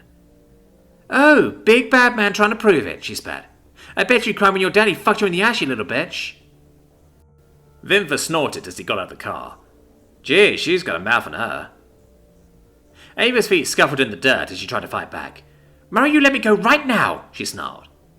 Murray yanked his scanner off his belt and pressed it to her head. It pinged a happy green, and he relaxed. Firth apparently wasn't satisfied. Double check, he snapped, shoving his own scanner into Murray's hand. Still green, Murray confirmed, after repeating the test. Firth snorted and stalked away to bundle Sean into the SUV. A release called a little with him gone. Happy? She demanded. You gonna let me go now? Sorry, Ava. Murray zipped some plastic handcuffs around her wrists. Murray, for fuck's sake. Come on, lassie, settle down, please, Murray requested calmly. You stepped in some shite, that's all. Good, she snapped. Then sighed and finally relaxed. Fine. Thanks, Ava. Go and frisk you for weapons now. Whatever. She grumbled something that sounded inventively vulgar in Spanish, as Murray gave her a businesslike and efficient pat-down, finding nothing more than a camera, phone, passport and press ID. Walsh? He asked. Hey, you've got the entertaining one. Walsh patted Simon Harvey reassuringly on the shoulder. The journalist looked more bored and resigned than upset. Mine's good as gold. Right, into the van with him then, Murray proclaimed. Ava finally settled into sullen silence, and allowed him to steer her firmly into the Chevrolet to sit in the back seat next to Pavlo. As soon as the door closed, Vinfa covered his mouth to hide a huge grin. God damn! I don't know who taught that girl to swear, but she could give me lessons, he commented. She's even worse in Spanish, Firth grunted, as he circled around the SUV to get into it, plainly not amused. Beats the fuck out of me how Horse used to put up with it. Chuckling to himself, Vinfa got into the Chevrolet's driver's seat, and Murray settled into the back seat, sandwiching Ava between himself and the mercifully much smaller Pavlopoulos. Just what in the shit is going on? She demanded, as soon as they were moving. Can I tell you? Murray said. Come on, Murray, it's me. You can't give me anything? Lassie, Murray warned her, as he fastened her seatbelt. Don't mistake my civil treatment for liking you. Ava stopped squirming against her cuffs and went still. Suddenly looking hurt and sad and small, she slouched in the middle seat, staring at her knees. They were back in the Cairo ring road before she spoke again. How is he? Have you not seen the news? Yeah, the whole Beef Brothers thing. She tried to wave hand dismissively, and then he succeeded in twitching her shoulder awkwardly. I mean, how's he doing? Is he okay? He's okay. Thanks. She was quiet and well-behaved all the way back. Date point. 10th year, 4th month, 1st week, 3rd day, AV. Planet Perfection, the Core Worlds. Harry Rebar Vandenberg.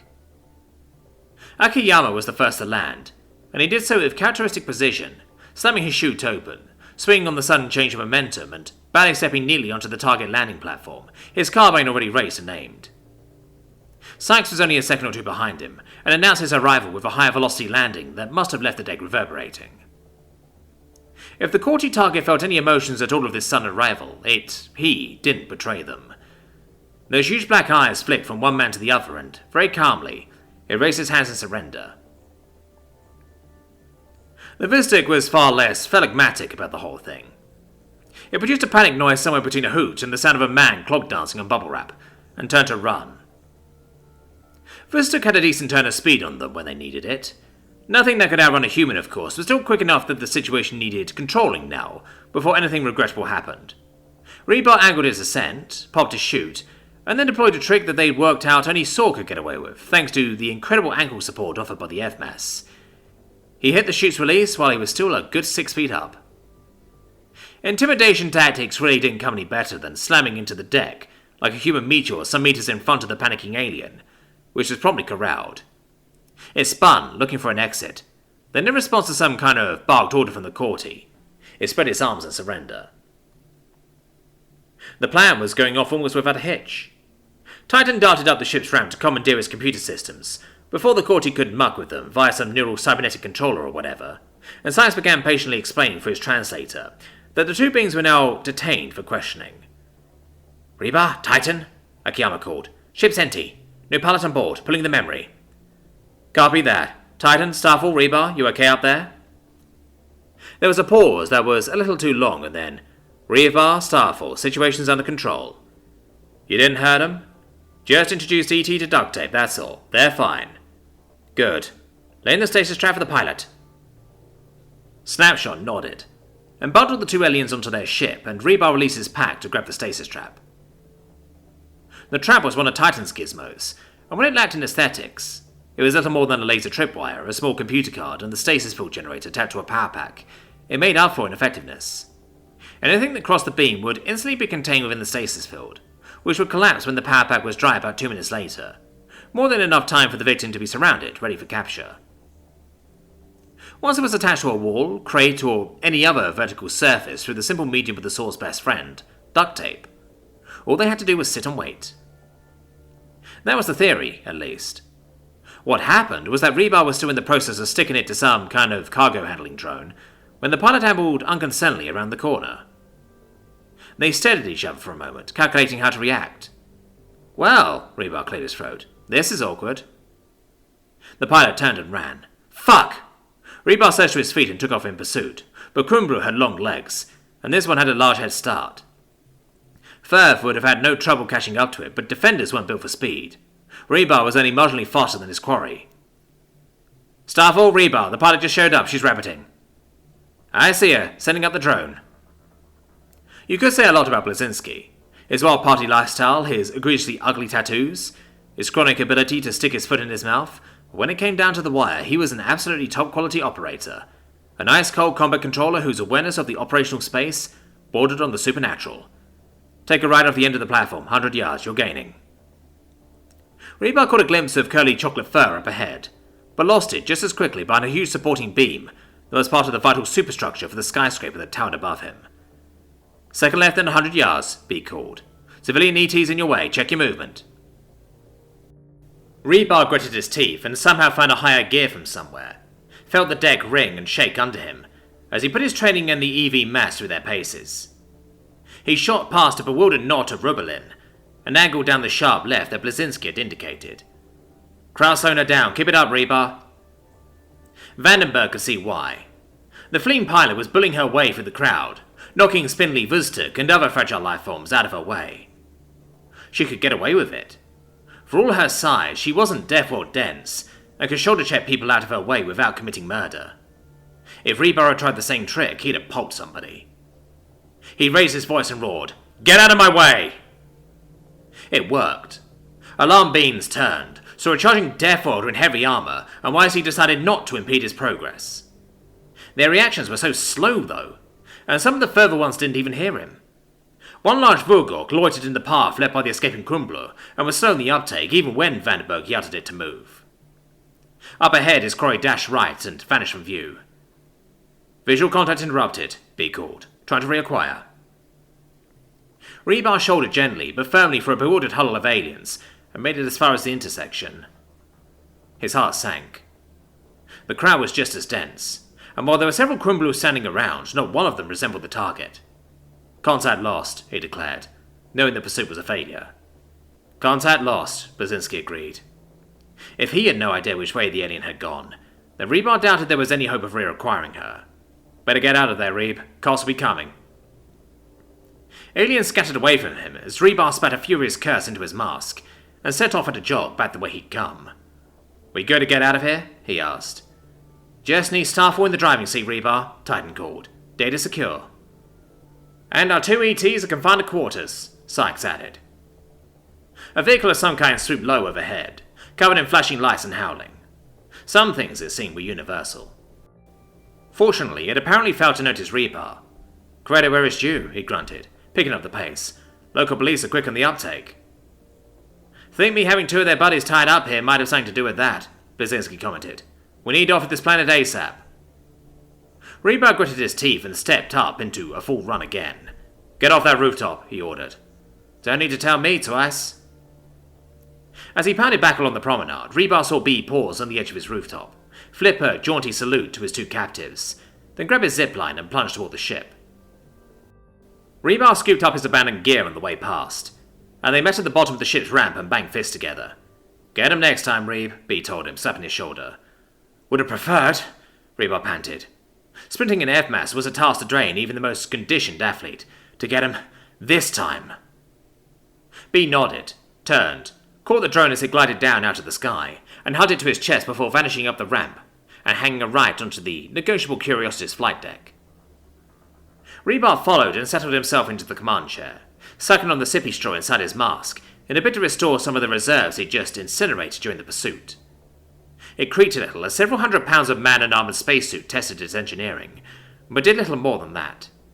How long till we're in the air? He asked. Just getting clearance from local traffic control, Blazinski said. Wouldn't want to get smeared all over downtown by the AA because we didn't ask nicely. Done. Flight clearance received. He waved a hand through the volumetric controls and grunted happily as the ship hoisted itself off the pad and pulled in its ramp and landing gear. They're letting us fly in the zone with a security alert? Vandenberg asked. Don't question it, bro, Blazinski advised him, and finished laying in their flight plan and speed. Rebar fidgeted awkwardly, nonetheless, fully expecting interceptors on a ground AA station to abruptly latch onto them and make awkward demands like ordering them to land. It was a profound relief when they hit their minimum warp altitude, and Starfall paused the drive. The negotiable Curiosity was much faster than the shuttle. What had been a 5-second trip in the shuttle was over before Blazinski had even removed his hand for the control to activate the FTL. Okay, HMS Caledonia, this is SAW 107 flying November Charlie, we're at RP Alpha, Blazinski called. Rebar studied the holographic sphere that was the ship's sensor display. Where are they? If they're running coal, we shouldn't see them anyway, but... Blazinski turned in his seat. Yo, Titan. Akiyama clanked up the deck and stuck his head through the door. Sup? Did you fuck with the nav comp? Nah. Something wrong? Rebar asked. B nodded and hit the comms again. HMS Caledonia, I say again. Sierra Oscar Romeo 107 Starfall. Flying November Charlie. Operational objectives achieved. We are at the rendezvous point. Come back. Over. They strained to listen. A few trillion photons, some portion of which had been traversing the endless night since the calling of the early universe, reached their journey's end in negotiable Curiosity's communications sensor array as an unregarded quiet hiss. What's our contingency for Caledonia being a no-show? Akiyama asked quietly. Loiter at RP Bravo in low emissions mode for no longer than 8 hours, Blazinski said, enacting exactly that plan.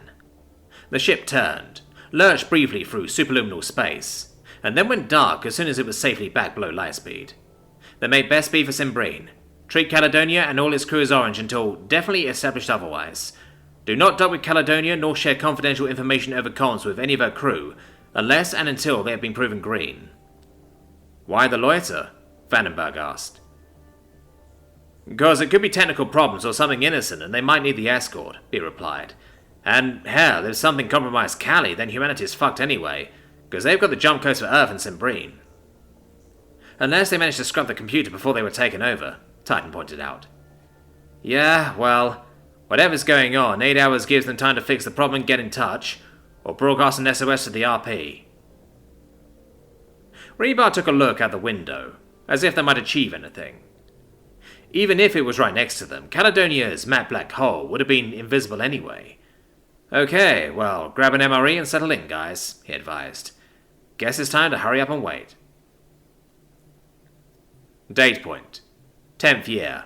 4th month. 1st week, 3rd day, AV. US Embassy, Cairo, Egypt, Earth. Ava Rios. The good news was that they'd taken the plastic zip tie off her, and her hands were no longer bound behind her back. The bad news was that they put some metal handcuffs on her, and her hands were now bound in front of her. While this was admittedly an improvement, it didn't exactly feel like Everest had been climbed. Still, the air conditioning was on. That was nice. The big dude in the suit, who'd taken over from Murray and looking after her, managed the impressive feat of being even more impenetrably taciturn than Murray himself, who was friendly and engaging, even if he preferred to deploy his words like an old lady counting up pennies. This guy was a human wall in a badly tailored black suit. There was nothing to do for what felt like hours, and not in the sense of a boring 20 minutes or so, but in the literal sense that the day had probably been and gone and the sun had probably set. Ava was bored out of her mind, growing increasingly tired and sleepy, and there was nothing to do except fidget, sit and think, try and get comfortable. The only way to try and keep track of the time was counting the number of times that man wall was periodically replaced by a slightly different man wall. Eventually, she folded her arms on the table and tried to grab a nap. She wasn't sure if it worked. Maybe it wasn't long after that point that the door opened, or maybe she successfully dozed for a while, but either way she sat up and blinked when somebody new entered the room. The new arrival was a woman in her early 40s, if Ava was any judge, with hair that plainly hadn't had more than a quick lunchtime meeting with a brush today, and her arms full of too many things: a laptop, her phone, several paper folders, some pens, a coffee mug. Unlike literally everybody she'd dealt with in the last few hours, the newcomer immediately won some points by not looking either totally composed and emotionless or pissed off. Mostly she looked like she was a plate spinner with lots to stay on top of, but she gave the impression that Ava, while being another plate, wasn't actually an unwelcome one. She managed to get the ungainly armful of stuff she was carrying safely onto the table, offered a warm smile and shook Ava's cuffed hand. "Hello, Miss Rios. My name's Darcy." "Hi, Darcy," Ava managed, sitting up a little straighter. Darcy sat down. Do you mind if I call you Ava?" she asked. "Please do." Ava calculated for a few seconds as Darcy got settled, and decided to go with completely open honesty. Somehow it seemed like the only card that stood a chance of working. "Darcy, please, what the hell is going on?" "At the risk of sounding like I'm dodging the question," Darcy replied, adjusting her seat, failing, and trying to adjust it again. Ava found herself warming to the woman's dorky, busy energy. "What do you think is going on?" "Can't you just tell me?" "Believe me, I would if I could." Darcy offered an apologetic smile. "Why can't you?" Ava asked her. "What's so goddamn important?" Darcy smiled and shrugged. "I can't even tell you why I can't tell you. Stupid, isn't it?" Ava sat back as far as being handcuffed to the table would let her. "You got that right," she agreed. "So, what do you think is going on?" Darcy repeated. "What do I think?" Ava asked. "I think we've got a deadly enemy out there." She tried to gesture through the wall and winced as the cuff stopped her hands with a painful jolt. "An alien enemy," she elaborated instead. "I think they blew up my home. Kill my family, murder my friend. I think they have a spaceship here on Earth. I think they can control people through implants in their brains. And I think they stole a bunch of Pakistani nukes to try and start World War III in the Middle East. It's either that or I'm hopelessly paranoid." She ordered herself some brownie points as Darcy cleared her throat and examined her laptop. That, Ava judged, was evidence of a solid hit. "That's an extraordinary claim," Darcy said carefully. "Yeah," Ava agreed. "Usually I keep it to myself, but I'm chained to a desk and I'm talking to an MIB, she shrugged. "I figure I'm onto something at least." "I could probably do something about the chain to the desk part," Darcy offered. "That'd be nice," Ava asked hopefully. Darcy nodded to the human wall, who nodded and took Ava's cuffs off entirely. The opportunity to rub at the sore spots on her wrists and shake her shoulders loose was kind of minor ecstasy. "Why do you want to know?" Darcy asked. "Why?" Ava gesticulated as if the answer was obvious. "Because I want to do something." "Do what?" "Anything," Ava told her. "Something. I don't know what, but..." Darcy gave a sympathetic nod and typed a quick note on her laptop. "I can definitely appreciate that sentiment," she said. "Do you need a minute to think about what exactly you mean? Anything can mean, well, a lot." "I don't think another minute would help," Ava shrugged. "I've tried. I guess you know about me and Staff Sergeant Aries, right?" Darcy just nodded. I tried being there for him, being like his anchor or his foundation or whatever. I felt that out bad. I know I'm not suited for the military life. What does that leave me with? I thought maybe if I could dig up the truth, I'd be able to think of something. And what would you have done with the truth, whatever it was? Darcy asked. What would you have done if, say, everything you suspect turned out to be completely accurate? I don't know, Ava confessed. I don't know. Darcy smiled sympathetically, closed her laptop and handed her a paper handkerchief. You can do something, you know, she said. Ava wiped her eyes dry and sat forward. Do what? Tell me what exactly happened to you on that street corner, just before Sergeant Murray detained you. Ava nodded and composed her thoughts. I was following Simon and Sean, she said. We'd just spoken to this blogger guy. He'd been poking around that gunfight and some reports of UFOs. He said that there was a woman we should try and find. She's been kidnapped and her mother murdered. Gave us a name and some addresses we might try. Darcy picked up her coffee. She didn't drink it, just held it warmly in both hands. We were on our way back to the car when... It was like time stopped for everything except me. The car stopped moving. Simon and Sean stopped moving. Hell, the air stopped moving. It felt solid. I was stuck in this little circle and couldn't get out. And then Suit Guy was there. Suit Guy? Darcy asked. He was at the airport when we got off the plane. Did a pretty good job of acting like an ordinary member of the public, but I saw him watching us. He looked like a businessman or something. He had a nice suit on, an expensive watch. He had short hair, a mustache, no beard. You know, I figured he was with you guys, maybe. What did he do? Nothing, really. He said hello, told me not to be alarmed. He said that he wanted to speak with me personally, and that he had questions for me, and answers too. Did he give you anything, or take anything from you? He gave me some numbers, Ava nodded. I entered them on my phone. I think they're coordinates, or maybe like a zip code or whatever the Egyptian version is. I don't know. They're a way to find him. He specifically said he wanted to speak to you, Darcy confirmed. Yeah. And then what happened? He vanished. Ava snapped her fingers for emphasis. And everything started moving again. And I was so busy looking for where he'd gone that I didn't even see Murray until I was up against the wall. Did Suit Guy tell you his name? Ava shook her head. Sort of. He told me to call him by a number, she said. 6. Darcy gnawed thoughtfully on the end of her pen. And did he say why he wanted to speak with you? She asked. I asked him that. He just said something really cryptic and vanished, Ava told her. He said something about basketball. Darcy quite wisely stayed silent and let her think hard, as she tried to recall the particular words Six had used. He said...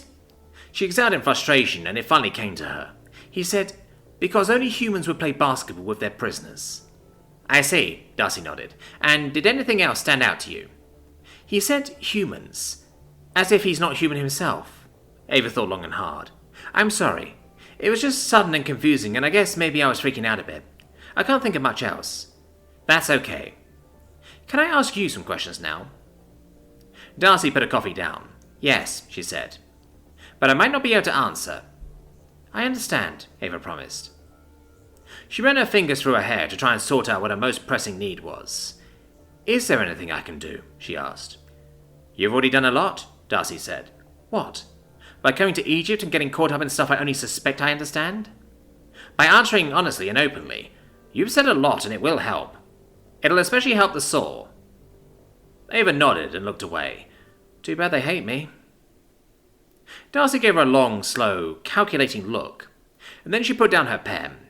Do you mind if I go a bit beyond the relationship between interviewer and detainee for a second and give you some life advice? She asked.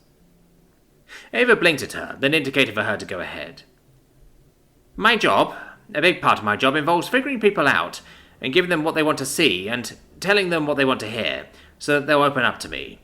It's rarer that I'm ethically able to tell people what they need to hear so that I can help them, she said. Ava nodded, listening. We've only just met, but I've learned to trust my instincts about people, and I think you have good intentions. Ava gave a defeated shake of her head. The road to hell is paved with good intentions. So is the road to heaven. The difference is judgment, Darcy replied. And good judgment can come with experience, perspective, and education. So your advice is? You have fixations. Your home, your late friend, your ex-boyfriend. Your big secret that you came here to uncover. I admire that, really. You're tenacious, stubborn, driven.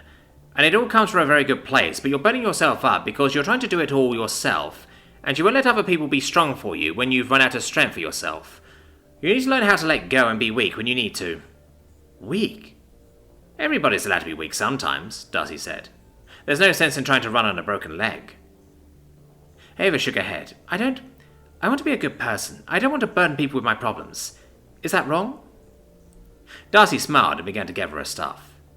For what it's worth, she said, standing up, I think you are a good person. I think you'll achieve good things if you give yourself the time you need to heal first.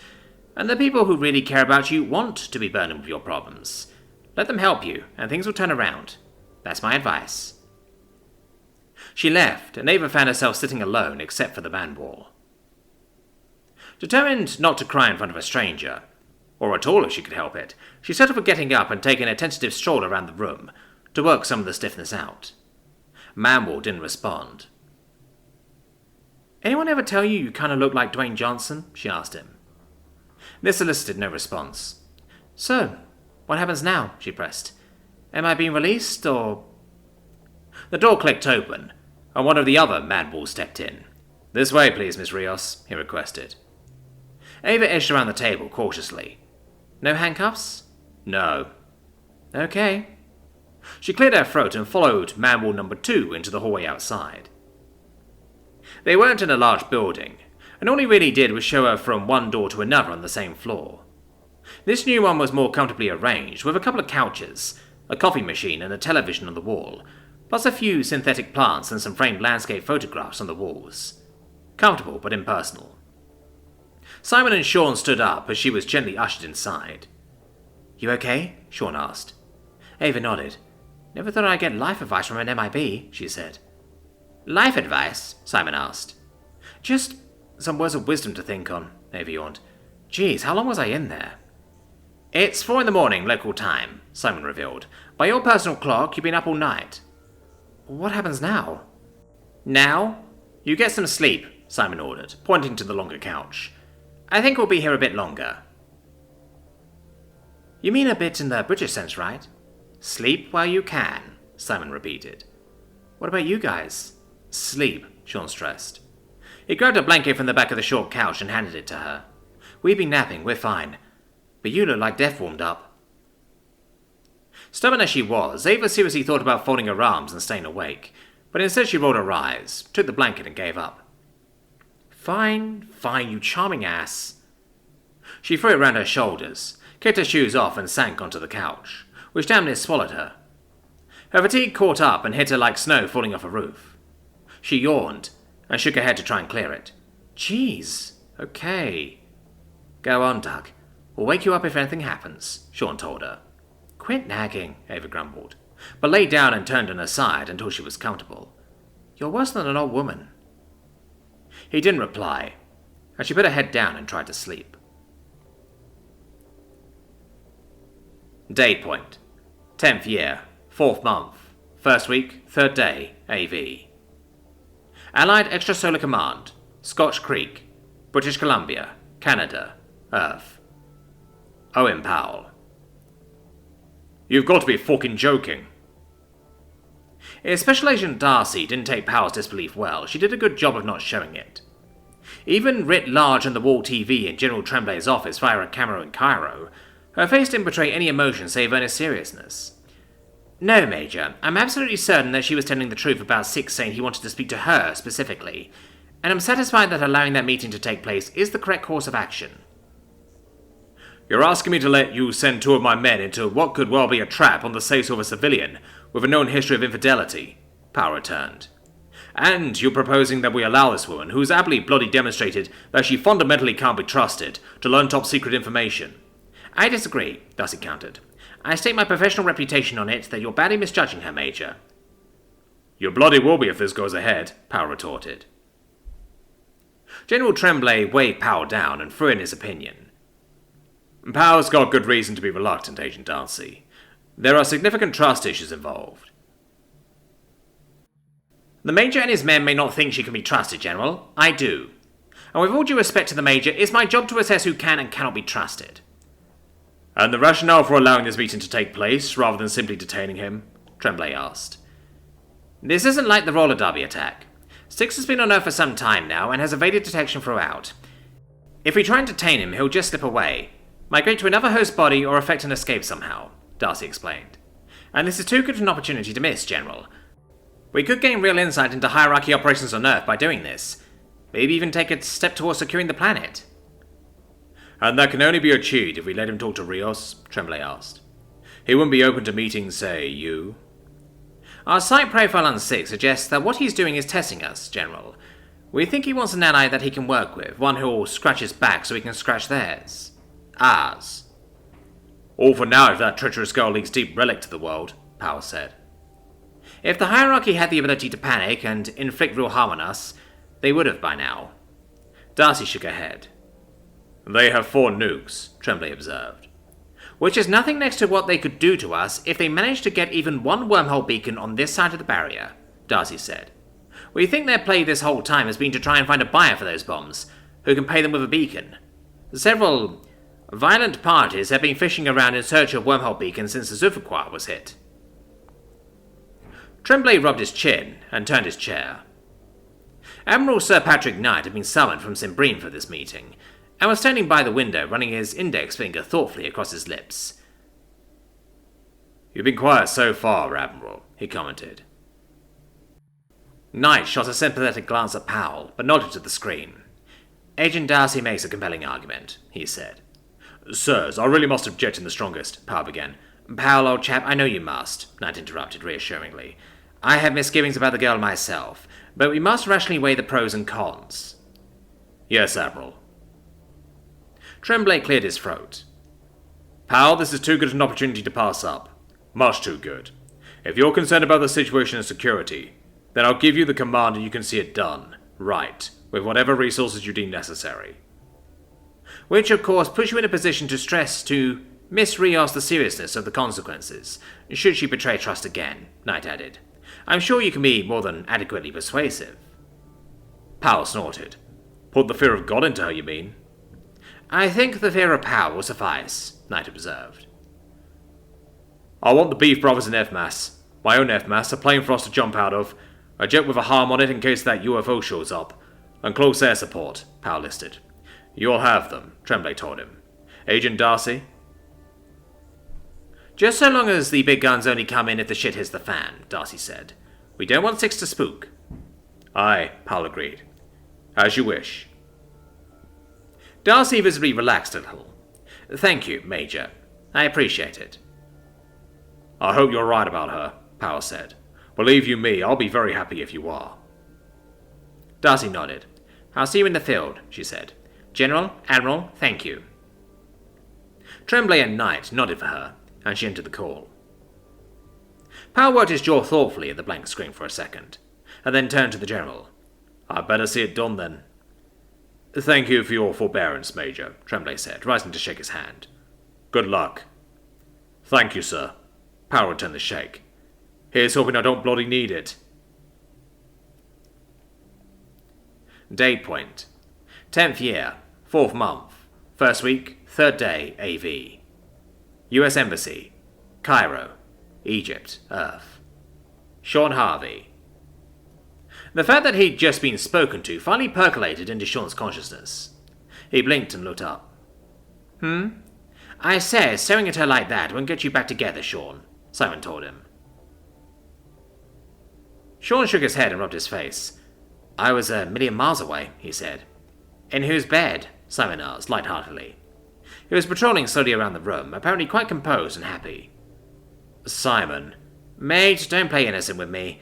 I've known you since you were born, and I know when you're pathetically in love. Sean snorted and turned to sit sideways across the couch. That's in the past, he said. Not by choice, Simon observed. Still, it explains that Firth chap's rough treatment of you. Lay off. Simon shook his head and ruffled his nephew's hair. You bloody idiot, he said fondly. Sean ducked out from under his hand. Why are we still here, anyway? She should be asleep in a hotel room, not on a sofa. We should be sleeping in beds too, for that matter. Because they've not asked us to leave yet, Simon told him. Don't we have rights? Sean asked. Yes, and by and large you can rely on the Yanks to honour them, Simon told him. Besides, nothing makes you look more suspicious than kicking up a stink when you don't need to. Good advice for when you're arrested, that. What, go limp and visit your happy place? Fan-fucking-tastic advice, Simon. Don't be a twat. I'm telling you, the trick in these situations is to be calm, be honest, and let things happen. These people can make your life profoundly awkward, nephew mine, but it's usually more hassle than they can be bothered with. Simon about-faced and started patrolling the room, anti-clockwise instead. Which means it's a good idea not to give them a reason to bother. Be polite and cooperative, be nice and friendly if you can manage it, and they'll give you a shove at the door sooner rather than later. Right now I'd settle for a fucking sandwich, Sean grumbled. Simon shrugged and knocked on the door. Immediately one of the Sapien security slabs opened it. Can I help you? Sorry to bother you, Simon smiled at the man, noticeably exaggerating his accent a little. But we've been here rather a long time, and we're getting a bit peckish. I don't suppose there's any way. I'll have some food brought up, the guard replied. You got everything you need in there? If you could spare us another blanket, it'd be much appreciated. Sure, I'll see what I can do. Thanks ever so much. Simon aimed a smug look at Sean the second the door closed again. Oh yes, thank you awfully, what? Sean parried. Rather, Simon chuckled, and resumed his stately lap of the room. Now, how do you think that would have gone if I'd been all, I have rights, I demand you bring me a filet mignon this instant, and I want to speak to the king, blah, blah, blah. He imitated a kind of pompous clucking. Point made. Sean waved his hand irritably. He sat back and tried to entertain himself by multiplying the ceiling tiles and searching for patterns in the carpet. He was painstakingly weighing up whether a particular pattern of shade under the coffee table more closely resembled a man wearing a bowler hat or a man wearing a tribly, when there was a knock at the door and a couple of embassy staff members delivered 2 folded blankets and some trays with free sandwiches, free mugs, an insulated flask of hot water and an assortment of coffee, tea, sugar, and a small jug of milk, some chocolate bars, and a tube of Pringles. They woke Ava, who after some yawning and stretching caused one of the sandwiches to vanish, inhaled slightly more than her share of the Pringles, polished off 2 Snickers, and self-medicated with a drink that was less a coffee and more a triple-strength coffee-flavoured syrup. Considering you only got 2 hours sleep, you look refreshed, Sean told her. I feel refreshed, she replied. No news? Are they letting us go? We'll see, Simon replied amicably.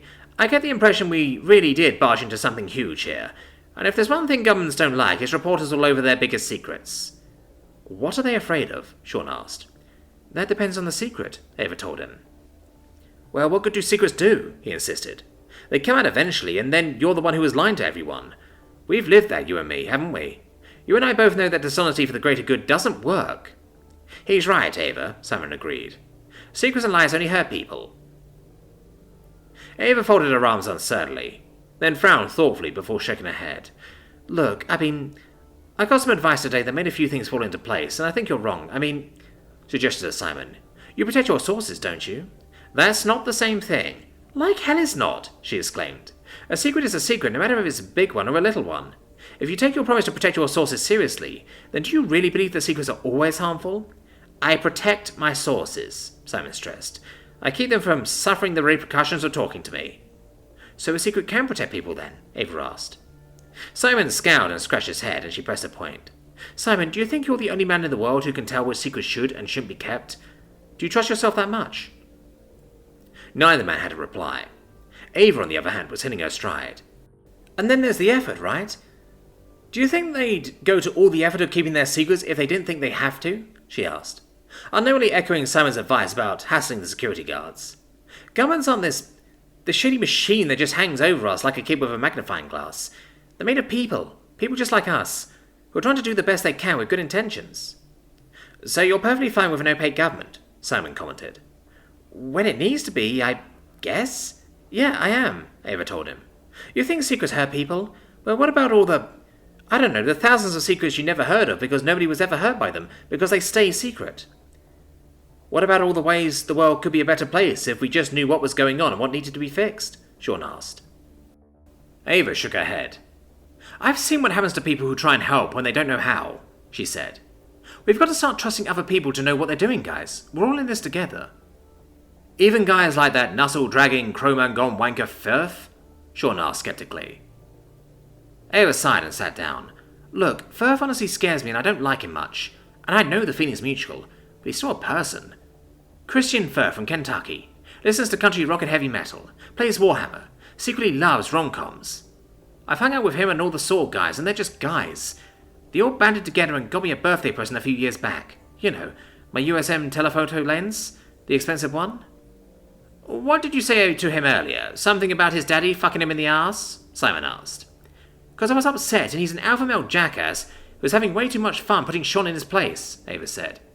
But even if he fucking hates my guts, he's still one of the good guys, and I trust him with my life. You don't have to like somebody to trust them. And besides... She paused in response to a knock on the door, which turned out to be Darcy, who greeted the room with a smile and a hi. So, gentlemen, whenever you're ready, there's a car waiting to take you back to your hotel. The driver has your belongings. You'll be under observation for the rest of your stay in Egypt, of course, but it's up to you what you do with your time. Ava, there's a few more things I would like to discuss with you if... Is she under arrest? Simon interrupted. No, Darcy said instantly. If she chooses to, she can leave with you. But if you're willing, she addressed Ava directly, I'd like to make a request. Simon made a grudgingly satisfied noise with his arms folded and looked at Ava, who stood. I'll see you guys whenever this is done with, she said. The two women left the room. In the silence that followed, Simon sighed. Damn it. What? Sean asked. I have this horrible feeling that we just lost a huge story, and maybe a talented young photojournalist in the bargain, Simon grumbled. Sean shrugged and stood up. Let's get some actual sleep, he suggested. That's all you've got to say on the matter? Simon asked. I'm fucking tired, I'm fucking bored, I've had fucking enough of this room, and whatever Ava decides to do is her fucking business. Sean scratched at his stubble. Let's just go. Right. Maybe in the morning we can go looking for a story to justify this trip. Date point. 10th year, 4th month, 1st week, 3rd day AV. Starship, negotiable curiosity. Perfection system, McCall Worlds. Wilson, Titan, Akiyama. Okay. You gonna decide, or you gonna prove how shitty your poker face is some more? Shut up and let me think. Okay. Do you have any jacks? Science groaned. Motherfucker! He handed over 3 cards, which Titan combined with the one in his hand, and laid it on the deck in front of him with a grin. Fine, wise ass. You got any 6s? Go fish. Fuck! Your behavior confuses me, Bedu commented. The cabin door was only locked from the inside, so somebody had to stay on guard outside them the whole time, to keep the 2 ETs confined. Bedu had got around the enjoiner to stay in his quarters by standing just inside the threshold, watching the game. You board our ship and abduct us, and now you are aggressively playing this trivially simple game with one another rather than flying anywhere? A little healthy competition makes it more interesting, Akiyama told him. Bedu nodded sagely. Well, anything which succeeds in making you more interesting is to be cherished, he said. Titan gave a jaw-dropped grin. I think we just got burned, he told Sykes. Sykes gave the courtier grudgingly admiring raise of his eyebrow. I think you're right. Guys? They looked up as Rebar came back down the ship. His expression was grim. Time's up. Shit, Sykes swore, and put his cards down. How long? B reckons a week or so. Titan gritted his teeth.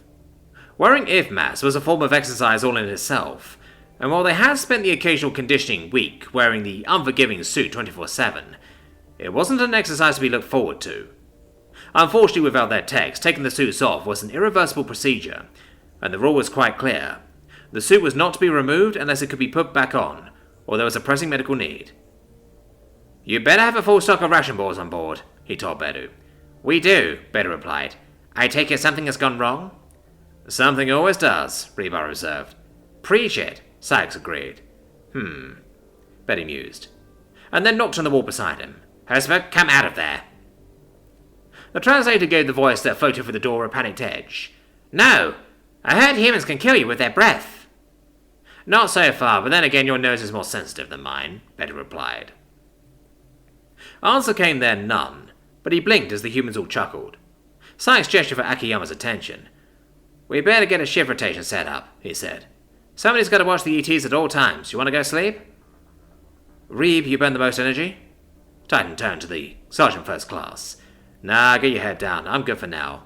B? He's too busy giving us a screwy bumblebee flight path to throw us any pursuit. Alright, wake me at 6.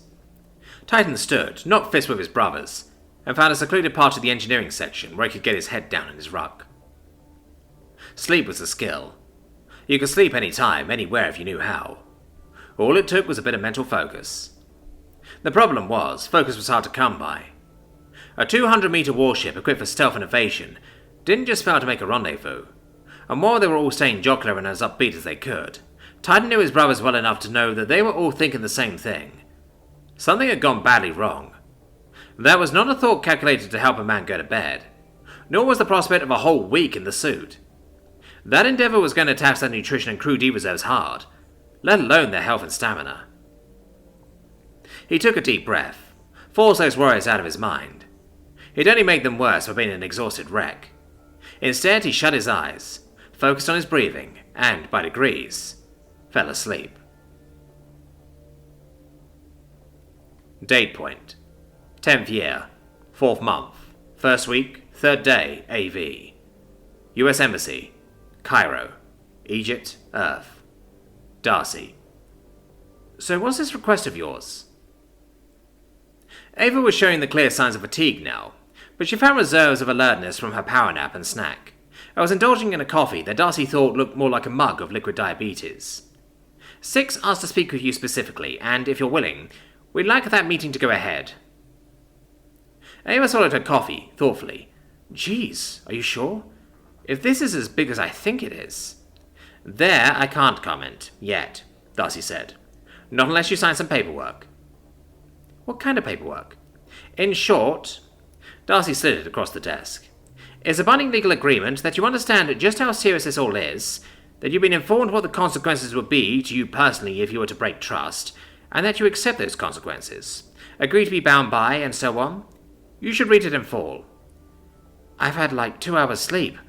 I'm not sure I should be signing anything right now, Ava objected. I'll answer any questions you have, Darcy assured her. The decision is up to you. If you prefer, I can have a cot brought up and you can get solid sleep in first, but the sooner you reach a decision, the sooner we can act. And if my decision's a no?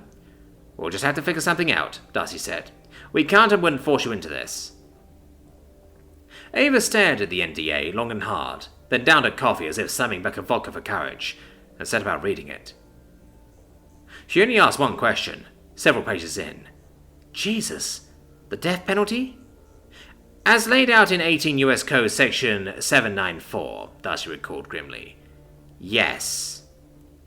Shaken, Ava ran a hand through her hair and cursed quietly to herself in Spanish. Me cago en la leche. She caught Darcy's eye, steeled herself and read on. You guys are really serious about this, huh?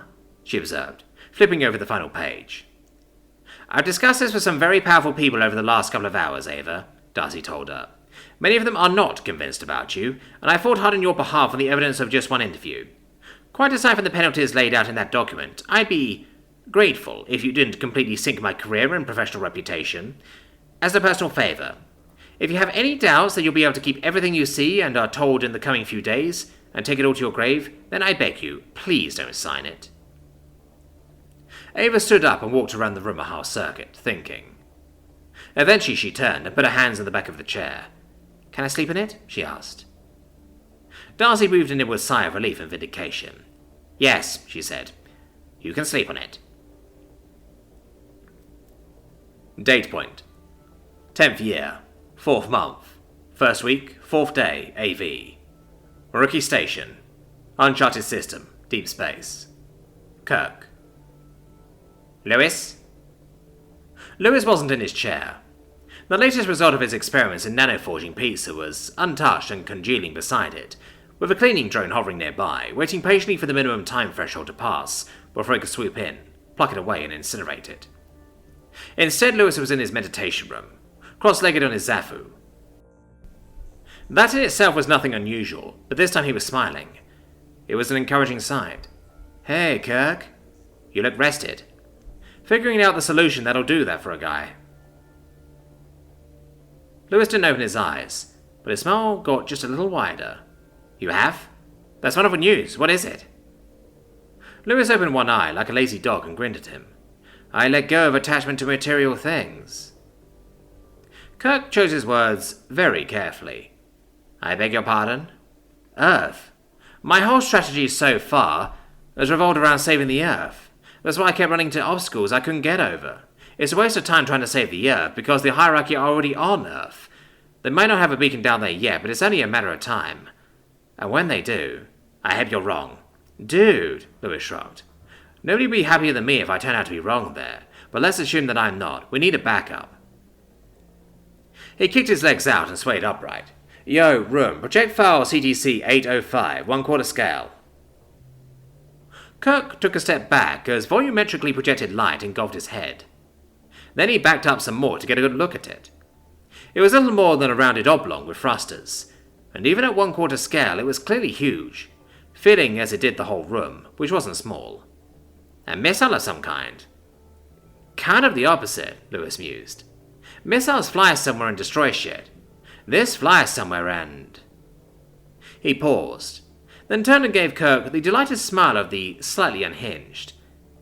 Have you ever heard of the John von Neumann?